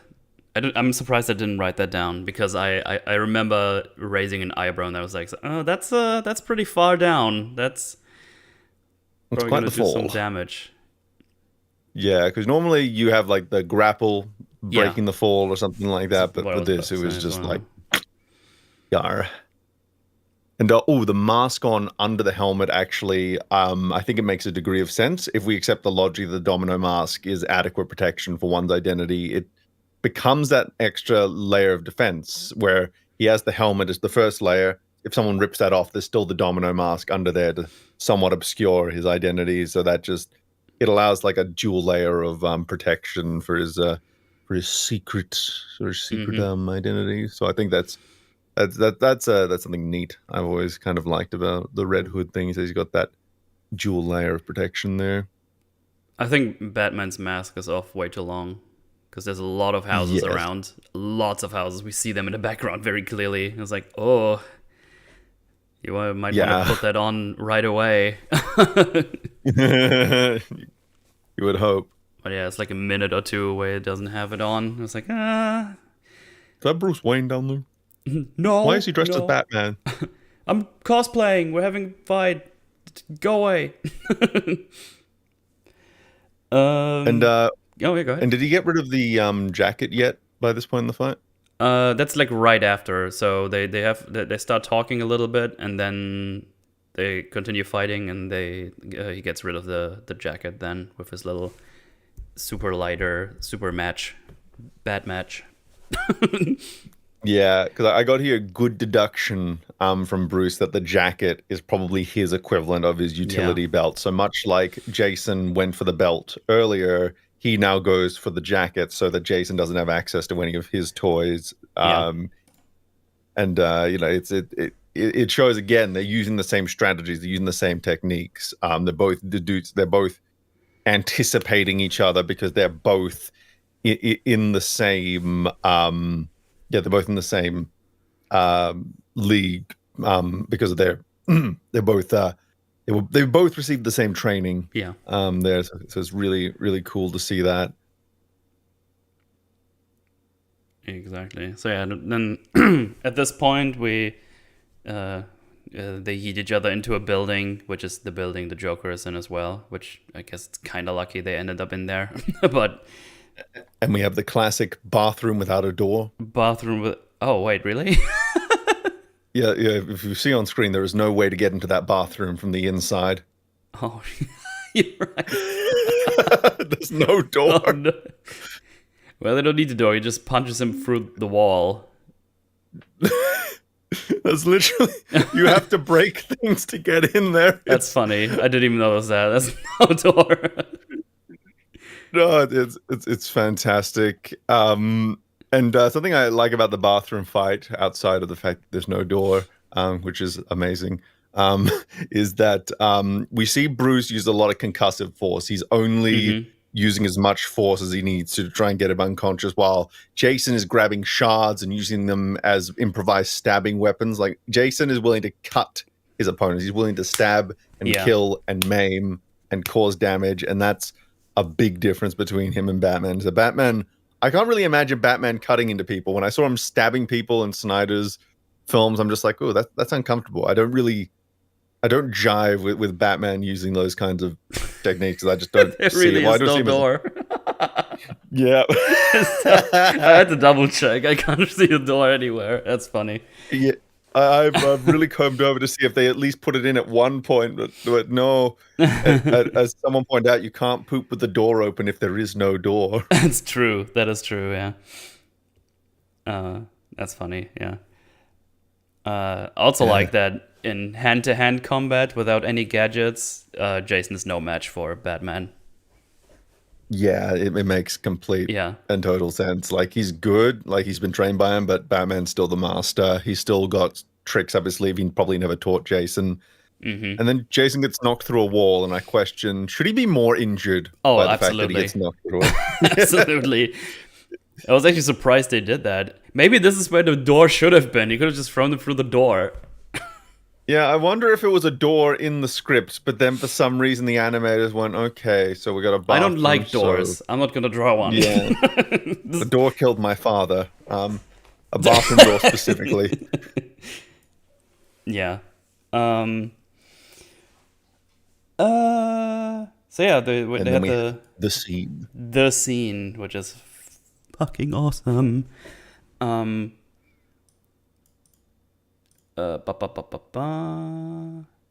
yeah, so they get to a point where Jason is down and he points the gun at him, and Batman says he's trying to save.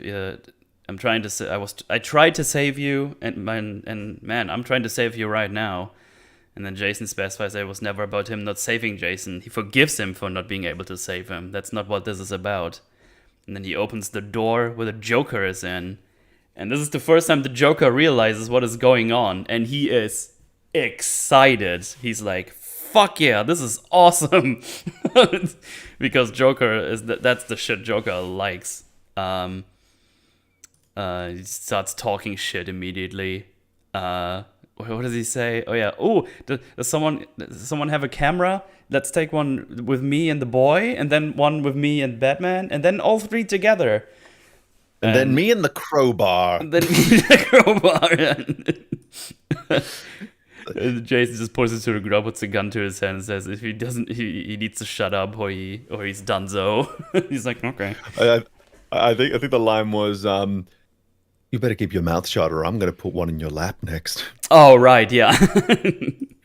Party pooper, no cake for you. No cake for you.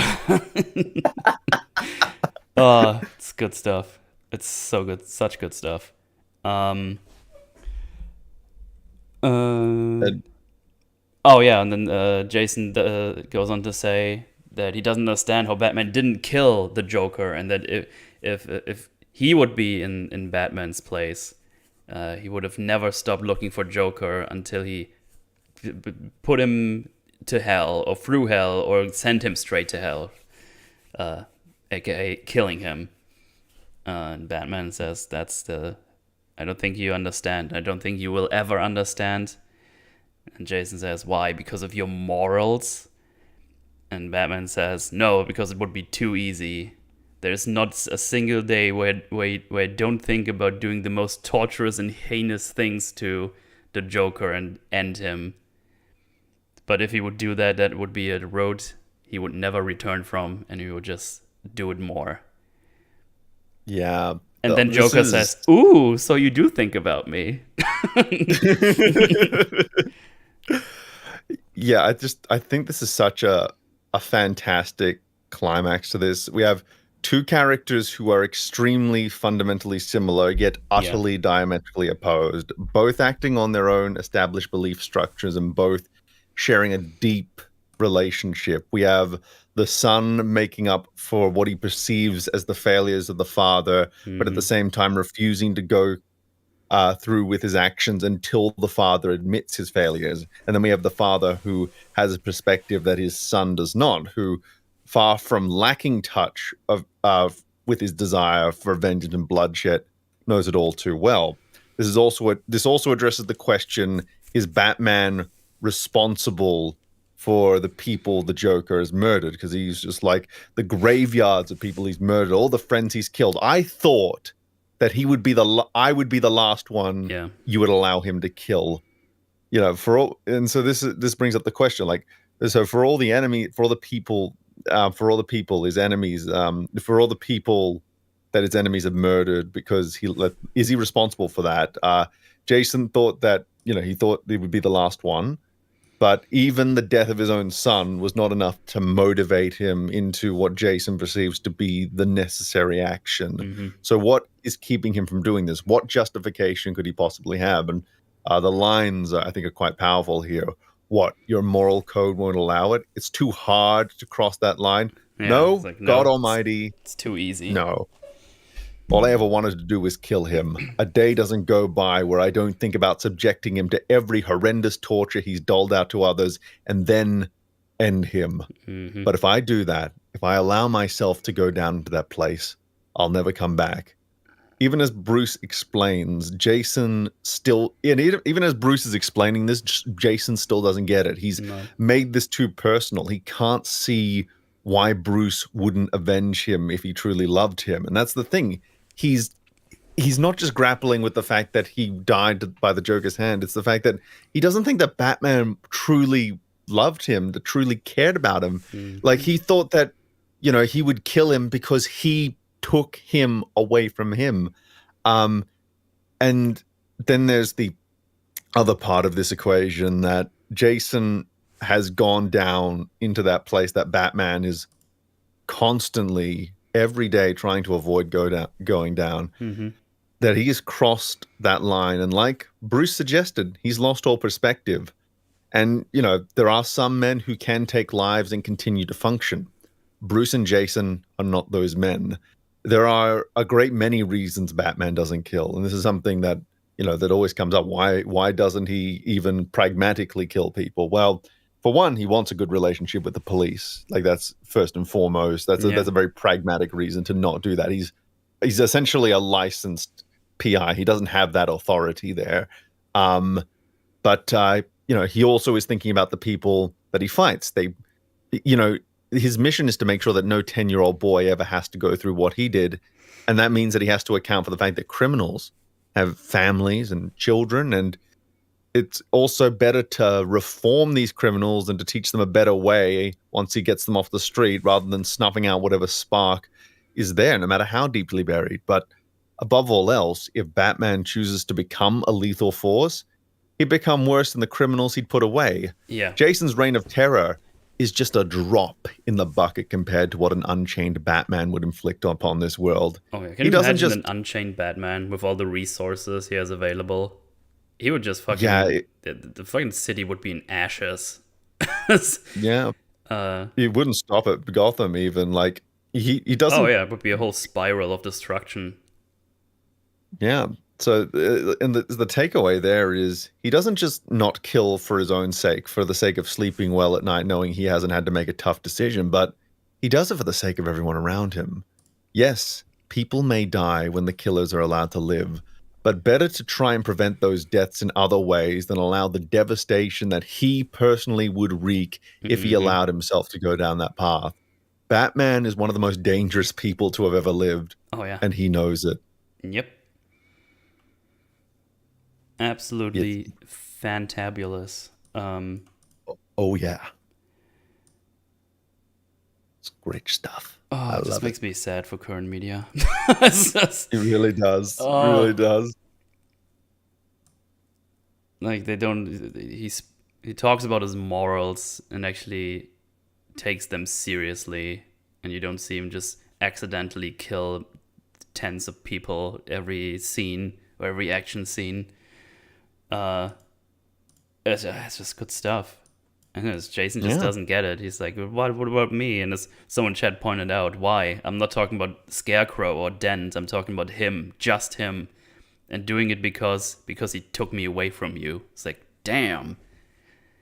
Because of course, when he realized that he just came back from the dead, it's like, oh man, I can go back to Bruce maybe. But then he sees like, oh wait, he didn't kill the Joker? Does he not care for me like at all? Like, what's going on? I thought this would be the last drop in the bucket, as he said. It's like, yeah. Yeah, but nope, he just kept on keeping on. He just could not understand why. He just did not have, because Bruce has, he's raised two kids at this point, probably at different ages, because obviously Dick had become Nightwing by the time Jason was just a kid, so he's probably like in his 40s at this point, and he has so much perspective about why he shouldn't be going down that path. And Jason, he was probably just maybe in his 20s by this point, probably early 20s. He doesn't, he knows that bad men do bad things, and he knows that they keep coming out of jail and that Batman keeps having to put them back in jail. Yeah. And one of those people not only filled, as he said, graveyards full of bodies, but he personally took him away from Bruce, and he cannot reconcile the fact that he would still fucking choose to allow him to live after that action. He just it shows just the difference, the gulf between them, even though there is so much similarity there. And I think it's really powerful character stuff here. It's really great. I just lost my thought. Oh, right, and it also just makes sense in like a broader universe sense of the DC, because if you know anything about the DC, you know that Batman has like at some point he creates, or at this point already has created, like contingency plans for like everyone in the Justice League. Yeah, because he knows how dangerous one of them gone bad could be. So he basically has like his contingency plans for if that ever happens. He has like a plan to take him out, basically, or get rid of them, or jail them, or whatever you want to call it. Which just makes a lot of sense, because he struggles with that himself. And I'm pretty sure there's like some kind of contingency plan he put up for himself. I don't know how that would look like. I think but would be interesting to know. Yeah, I know in the Justice League Doom movie, Superman asked, like, what was the contingency for you? And he was just like, well, the Justice League. Yeah, it makes sense. Yeah. I'm just wondering if I can't remember if in the comic version of that story there was something different. Because I remember in the movie version, Bane had basically had to improvise something because there wasn't one explicitly written down for him. Which I guess there's a degree of sense there, because if he makes a contingency plan for himself, he would know how to bypass it because he's the one who wrote it down. So it's kind of that catch-22 thing. Yeah, considering the Justice League contains of like all superhuman beings except him, I was like, yeah, if he goes haywire, it's probably not going to be that big of an issue. I think. Yeah, exactly. But then again, he already has all these contingency plans. It would be interesting. This is interesting to think about. Gets a Batman from another Earth to make a contingency for him, but he doesn't get to see what it is. Look away! No. No peeking. No peeking. Yeah. Good stuff. Good fucking character stuff. Oh, yeah. Flashpoint also has Batman say that his plan for his AWOL is the Justice League. Okay. I mean, yeah, I can totally see that. Yeah. Yeah, good stuff. Then Jay says, well, you don't have a choice this time, and he throws a gun at Batman and tells him, you either shoot me right now in the face or we'll shoot the Joker. There's no backing down. And Batman just refuses. Wait, you want to say something? Something I love is that Jason throws him the gun, Batman catches it, and he's so opposed to using guns. He is so not a gun user that he's holding it like it's an alien object. Oh yeah, he just looks at it as like, ugh. He holds it like in his open hand, like in one of his like, I want to use that. That's ugh. Get it away from me. It's like, it's disgusting. He doesn't even have the reflex to hold it properly. It is that ingrained into him to not use it. Yeah. But yeah, he just refuses. Like, no, that's not the way, or something along those lines, he says. And he just drops the gun, turns around, and starts to leave. He's like, nope, I'm out of here. Fuck you. But while he's doing that, he produces a small batarang with some tiny explosives on it, which he had in his sleeve. And Jason aims the gun at him and just starts yelling, "It's him or me, Bruce, him or me," or Batman or whatever. And then he pulls the trigger, so trying to shoot Batman. And we get like a little Matrix action, get like a slowdown, and he dodges the bullet, turns around, and throws the small batarang at the gun, which explodes and disarms Jason. And Joker's very impressed. He's like, "Ooh, you found a way to win." You rootin' tootin'. Yeah, you rootin' tootin'. Something I really... So there's a few things to break down about that moment. So this is an example of a Batman gambit done much better. So Batman is relying on the fact that he knows Jason as a person. He knows everything. He knows his character. He knows how he will act. So he is relying on the fact that he knows Jason well enough to know that he will not let his execution of the Joker go without Batman as his audience. So he would rather shoot Bruce, even if it ends up being non-lethally, than he would to execute the Joker without Bruce being there one way or the other. And he is very... we have seen just how personal... It's like I said before, he makes this way too personal, and Bruce knows exactly how to manipulate that. So I love that part of the scene. The part that I'm a bit iffy on is the fact that Batman manifests super speed. Yeah. And weaves around a bullet. Because the way the slow-mo Batman need to be a lot slower in the slow-mo in order for that to be sensible. Because he like whoosh. He does because the bullet comes closer and closer, and it goes like whoop. It turns around. It's almost like Flash speed, it looks like, because I think it looks similar when the Flash moves, if I'm remembering it correctly. But yeah, this is like whoop. Yeah. Well, I'd be curious to just speed up that footage to have the bullet travel in real time and just see how it looks, because I get the feeling Batman would look like he's moving basically like the Flash. Yeah. And it's also pretty close as well. Like, that room is not big, so yeah. Probably. You still found a way to win, and everyone still loses. Yeah. Oh yeah, then we see that there's a bomb with a timer on it. Jason gives it 20 seconds. He activated it with his little device. The bullet shot reality. It makes sense.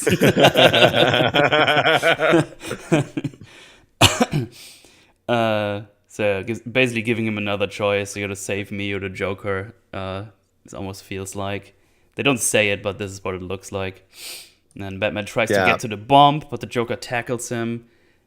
And before he can tackle him off fast enough to save them both, he kicks him off, but there's no time. We see him grab Jason, and then we just see the explosion.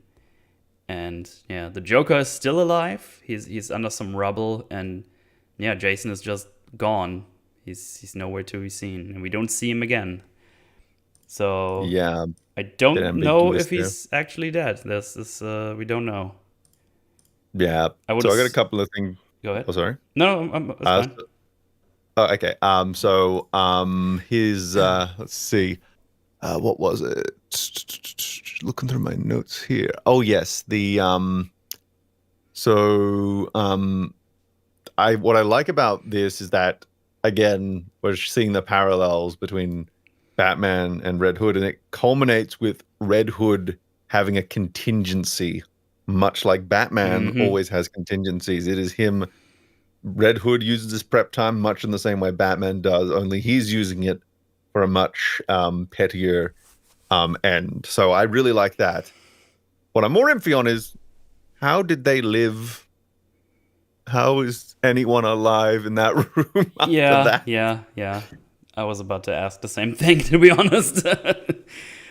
uh, as already said, this is not a very big room, and just goes boom.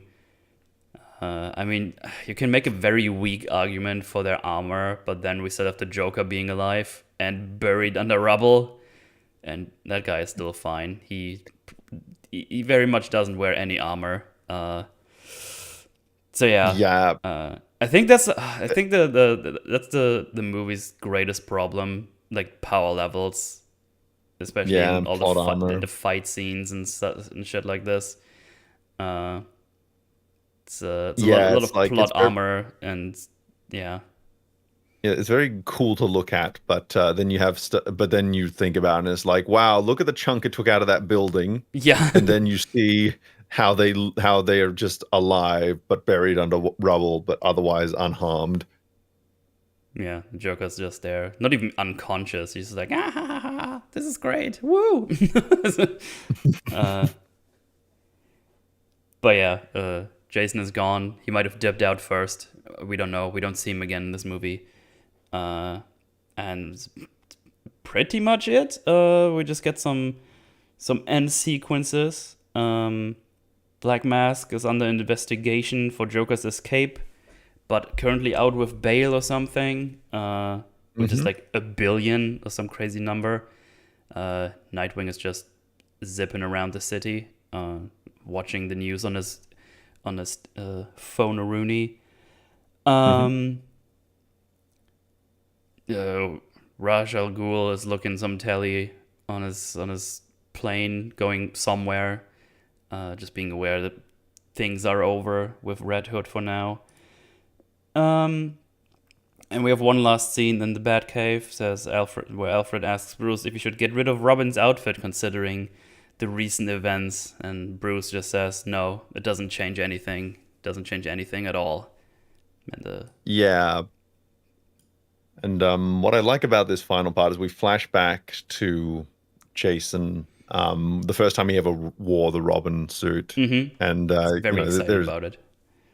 oh yeah, and I think with this ending, what it says to me, and maybe there's other ways to look at it, but it shows I think the complicated relationship we can have with grief. That there are those who get lost and that stumble and they lose their way, but does that mean that the good they did, the happy memories that they created, does that invalidate them? Well, it's one of those things where one of the toughest lessons to learn in life is that it's entirely possible to miss someone while never really wanting them back, while knowing that there's who they are now is not someone desirable. Yeah, And I think Bruce is despondent about the man that Jason became, doesn't but he doesn't want to ignore and say that the person became undid the good that he was as Robin, and he still wants to honor that part of his history, even if Jason eventually became who he was. yeah, And also, I just love how fatherly he is in that flashback. I need more of that in Batman media. yeah. It's good He's stuff. such a dad. I would have been surprised if I didn't see you sneak around the monitors 3 minutes ago. It's like, oh. Uh, Oh, it's good shit. yeah. Oh, yeah. And Robin also says, like, this is the best day of his life when they first joins Batman on his patrol. Uh, It's so wholesome. yeah. Bittersweet. That's the way we put. I think we can put Bittersweet. the ending. Bittersweet Yeah. indeed. But yeah, good stuff. Very good character stuff. Very good dialogue. The animation, the fights are nice to look at, but it's like the fights are questionable with their power levels and how they should have beaten or not been beaten. Unfortunately, Yeah. still fun to look at. But yeah, the power levels definitely need some tweaking there. They could have just used something else than this Amazo, for example. Yeah. there's a lot of things they probably even just like they could have. I'm sure there's other robots in the DC universe that would have been Oh, I'm sure there's like, plenty. yeah, because you just need something that Black Mask would be using as like a weapon to destabilize foreign nations, sell to the highest bidder kind of thing. Yeah. So yeah, it's one of those things. Yeah, there's some contrivances in there, some questionable mechanics, plot wise, but nothing that ruins it significantly. I don't think. I think a lot of No. my big criticisms are just coincidence as a little bit too much of a factor for me. Mm-hmm. I think we agree on that one. Very good. Very good. Yeah. But yeah, still miles better than what I've seen in the last, I don't know, 2 years of DC. Yeah. Because the character work is just so good. Like, it's Mwah. fantabulous. I love it. And if you have some good characters and they act good, and put on top some really great, fantastic voice acting, I mean, you're already in for a good time, at least for that one. And then you have I think so. Then you have, even though you have problems with the fights and the power levels, you still have really good animation. It's good fun to watch them. They're not a drag to watch, which is always good, obviously. So yeah, good. I think so. Good stuff. Good stuff. Absolutely. So remember, the Elite is better. I would from what I'm sitting, I had less issues with Super Members and the Elite's construction. So I think Super Members Elite was quite a bit tighter. Oh yeah. Yeah. Good stuff. Good stuff. We did it. We did it once again. Yeah. Thumbs and I'm up. Just looking at the link. Go watch it. It's a good one. I'm happy I rewatched it and revisited, and we got to talk about it because there's some really, really good stuff in there. Absolutely. And I just like that you did like 5 episodes of the original Doctor Who, and we just crossed over how long that was with this tiny little animated film. Yeah, I mean, there just has good character work you can just get a lot from and talk about. It's just good stuff. 100%, yeah. Lot to digest and break down. Nice. Well, let's do some super chantaroonies, shall we? Unless you have some more stuff about the movie you wanna add on. I think I've gotten through all my notes, so now we can just do the super chatties. Very good. Let's see here. Great start to... happy birthday, Metal. Oh, thank you. Great start to the Forge. All this depressing news makes me want to die. 10 out of 10 would do again. Nice. Surprisingly, Amazo's conversation with Luthor when he comes back to Earth is one of my favorite conversations in media. Ooh, yeah. I think I was referring to the Justice League Unlimited stuff, because because in the second time he appears, he's a godlike entity, but he's coming after Luthor, and people think he's trying to kill Luthor, or that he's actually this destructive entity. But what he's really trying to do is just trying to ask him what his purpose is, because he doesn't really understand what his purpose in life is now, that especially after he's absorbed all these abilities by traveling across the cosmos. So did Luthor build Amazo, or who built Amazo? He didn't build him, but he kind of became like a father figure in the initial episode until he was able to read his mind and realize that he was using him. Where did Amazo come from then? Who do you know? He was built by someone called Dr. Ivo. Okay, I'm not familiar with that one at all. Yeah, the main thing I know him for is creating Amazo, to be honest. So there's that. Good stuff. The Red Hood is a mantle that criminals use mostly as a scapegoat, so the cops focus on him over the rest. There's been an amount. Yeah, as we talked about. Very, very smart move to do this. Metal, it's not a leg wrist, it's called an ankle. Silly German. Hey, listen. I'm trying to be funny sometimes, okay? I'm just gonna pretend I didn't remember the word. Yeah, there you go. Right. I imagine a Vine thud whenever meme says, and then Superboy Prime punches reality. Well, you know, things happen. Things happen. And then the next super chat, and then America Chavez punches reality. She does punch reality a little bit, doesn't she? Just a little. Yeah, I mean, I guess you could say that, yeah. Oh god, this is Yeah, gonna not be... quite a Superboy Punch Prime, but you know. That's gonna be tomorrow. Gonna talk about all that stuff. Can't wait. It's gonna be a long one this time for realsies, I think. Yeah, I think it's gonna be. We're gonna be in it for the long haul. Mhm. That one. I'm gonna Like- sleep in tomorrow a long time to be prepared. Yeah, I'm gonna try and go to bed really early, because yeah, I'm gonna. I need it. I only got 1.5 hours sleep before the last one. Oh boy. But for the next one, I want to try my very hardest to get actual bed rest and all of that, which is a bit difficult because I have to feed this fucking thing 5 times a day because it's still a kitten. Yeah. So I have to figure out how I'm going to time that with all the other rituals I have to do. Animal ownership is a full-time job, just so everyone knows. Absolutely. What I think Superman vs. the Elite is a better constructed movie under the Red Hood has that emotional punch that just does it for me. Such great movies. Yeah, it's good stuff.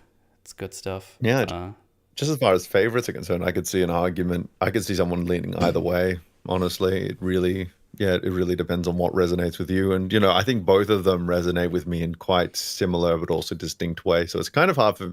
I think I appreciate Superman vs. the Elite a little bit more just because of its construction, and also because I feel like Superman is such an ironically underrated in a lot of circles, even though he's simultaneously like the most well known, but also he's very underrated. It's quite bizarre. So it's good to have that go-to film that I can show people. But at the same time, I like this film because it addresses, you know, the whole why would Batman not kill thing, and what would it look like if he did? You know, it's a very interesting question when tackled correctly, and I think Yeah. you know, if only for that last speech alone, I think it's really just worthwhile. Yeah, because we have those two people who know each other very well. So it's much more personal, because in Superman vs. the Elite you have basically him showing the whole city or the whole world what it means to do. And here it's just about these two talking to each other, what the morals are and why why he did not kill the Joker. It just has this has a bit more emotional impact because it's like these two people who really like each other and spend a lot of time with each other, like father-son thingy. Just makes it a bit more impactful on the emotional meter. Absolutely, it's well, they keep it in the family with this one. You two are probably my favorite combination. You all get along so well. Give more, num num. Oh, you know, thanks. very good, yeah. Guess you have to come back. I'm sorry.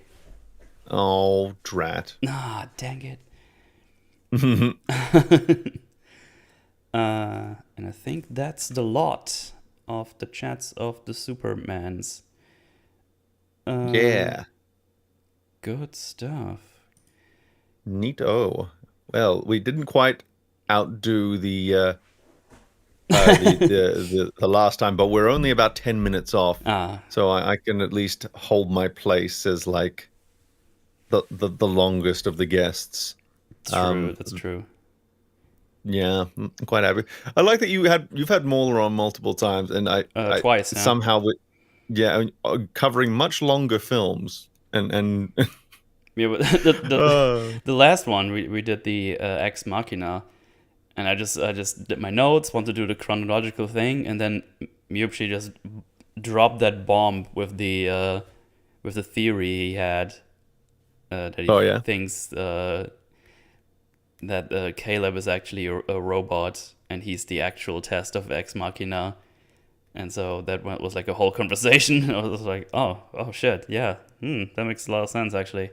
Yeah, go check that one out. That was an interesting one to do because Mutually completely threw me off with my normal format. With the sucker punch of Yeah, truth, but justice. was cool. Was pretty neato. Yeah, you just never know quite what you're gonna get. Yeah, it was fun-tisms, as we say in the business. Fuck Uh, yeah. so yeah, that's that. What are you up to, Mame? Anything planned? Anything going on? Well, I've got all these notes from these metals forges, and I kind of want to turn them into videos. Oh, look at that. Yeah, so I'm investigating that as a possibility. I'm also I'm also about to hopefully start my own podcast as Ooh. well soon, which is going to be more of a solo act. We were talking about Dick earlier, right? Um, Woo! but, yeah, but I'm hoping that'll just be like a good way to air my brain case out. So I need to get the art commissioned for that. I've gotten the mock-up all done. I've Mm-hmm. just got to send that off and stop being lazy about it. So yeah, that'll hopefully be around soon. And of course, EFAT movies and stuff still very much in the pipeline. And yeah, just getting all the stuff done and dusted and out of the way, and just trying to form a good routine with all of it. It's good stuff. Yeah. All the linkages to all three of the channels are down below in the description. I was trying to be funny, but then I had a tongue twister, so never mind. I think you're funny. Yeah, It's find okay. find all the schlumbis down there. I even named them to go schlumbi memes flooms. That's how I Yeah. wrote it. For me, what's going on for me? I'll do streams on Twitch again. I prepared Ocarina of Time with a high resolution texture pack on it because I want to go revisit that game because I haven't played it in a while. And when that is done, I'm going to play Majora's Mask for the first time ever, which I never really did. And I always heard really, really good things about it. So I thought, man, I want to replay Ocarina of Time because I haven't done that in a while. And might as well throw Majora's Mask right behind those. So that's going to be fun. I even bought a USB replica N64 controller, Oh my God. which is just kind of fun to use. I checked it. I did like a comparison with my old normal controllers, and they're pretty spot on. The buttons are a little bit different, but feels good. I mean, as good as the N64 controller can feel. So yeah, that's pretty cool. It was only $20. I thought they were much more expensive, but yeah, they're very affordable, which was kind of nice. So I just ordered one of those. Yeah. What else? Yeah, I ditched Elden Ring for now. I'm burned out on it. I don't know when I'm gonna go back to it. That last archive thing that went up today is probably gonna be the last part of the Shield run for now. I don't know if I'm gonna finish it or not. Because let's say the honeymoon phase is over, and I'm realizing there's not a lot of bosses I'm looking forward to fight. So when I came back to it after a week of doing like 3 metals forges in a couple of days and watching a bunch of movies in the cinema, I realized I don't actually want to play more, so I stopped. I'm also not going to do the super cut for the item run anymore. I realized I wasn't really invested in that, and yeah, I'm just gonna. I turned my attention to something else. Went back to work on the John Wick script. Actually, I don't know when that's gonna be done because that movie is fucking horrendous, and I already put more things in it that I didn't see before. So yeah, we'll see how long that's gonna take. So obviously no time on when that's done. It's gonna be done when it's done. I'm gonna join the clique on that information. So that's that. Obviously, Metals Forges coming your way every week. I'm gonna stay consistent with that. Next week, I'm gonna be joined by Porcus again, and we're gonna watch The Wrestler. Which you would think me as a wrestling fan would have watched it, but I didn't. I meant to watch it like years ago, but then I forgot and never did it. So yeah, I'm gonna do So that. you're a traitor. Gonna talk about that. So that's gonna be fun in the bun. And yeah, tomorrow. I mean, at least as of this being live, tomorrow gonna be the EFAP on Doctor Strange Part 2. That's gonna be a long man because man, that movie just gets worse and worse the more you talk about it. Oh God, yeah. And yeah, that's the things. That's what's going on with me. There you go. That's what we do. And Meme is gonna be there as well. So Yeah. there you Oh go. God, we're talking about Doctor Strange. Oh yeah. We had our fun today. Tomorrow's pain again. Pain, go away, come again, but not at all. Yeah. It took away my rhymes. Where'd it go? Damn it! Come back! Come back! Superboy, punch reality again. I need my things back. Do it. All right, we're gonna reality punch our way out of here. Thanks for hanging out. It's been fun. And yeah, chat. I'll catch you in the next one. Goodbye. Boy.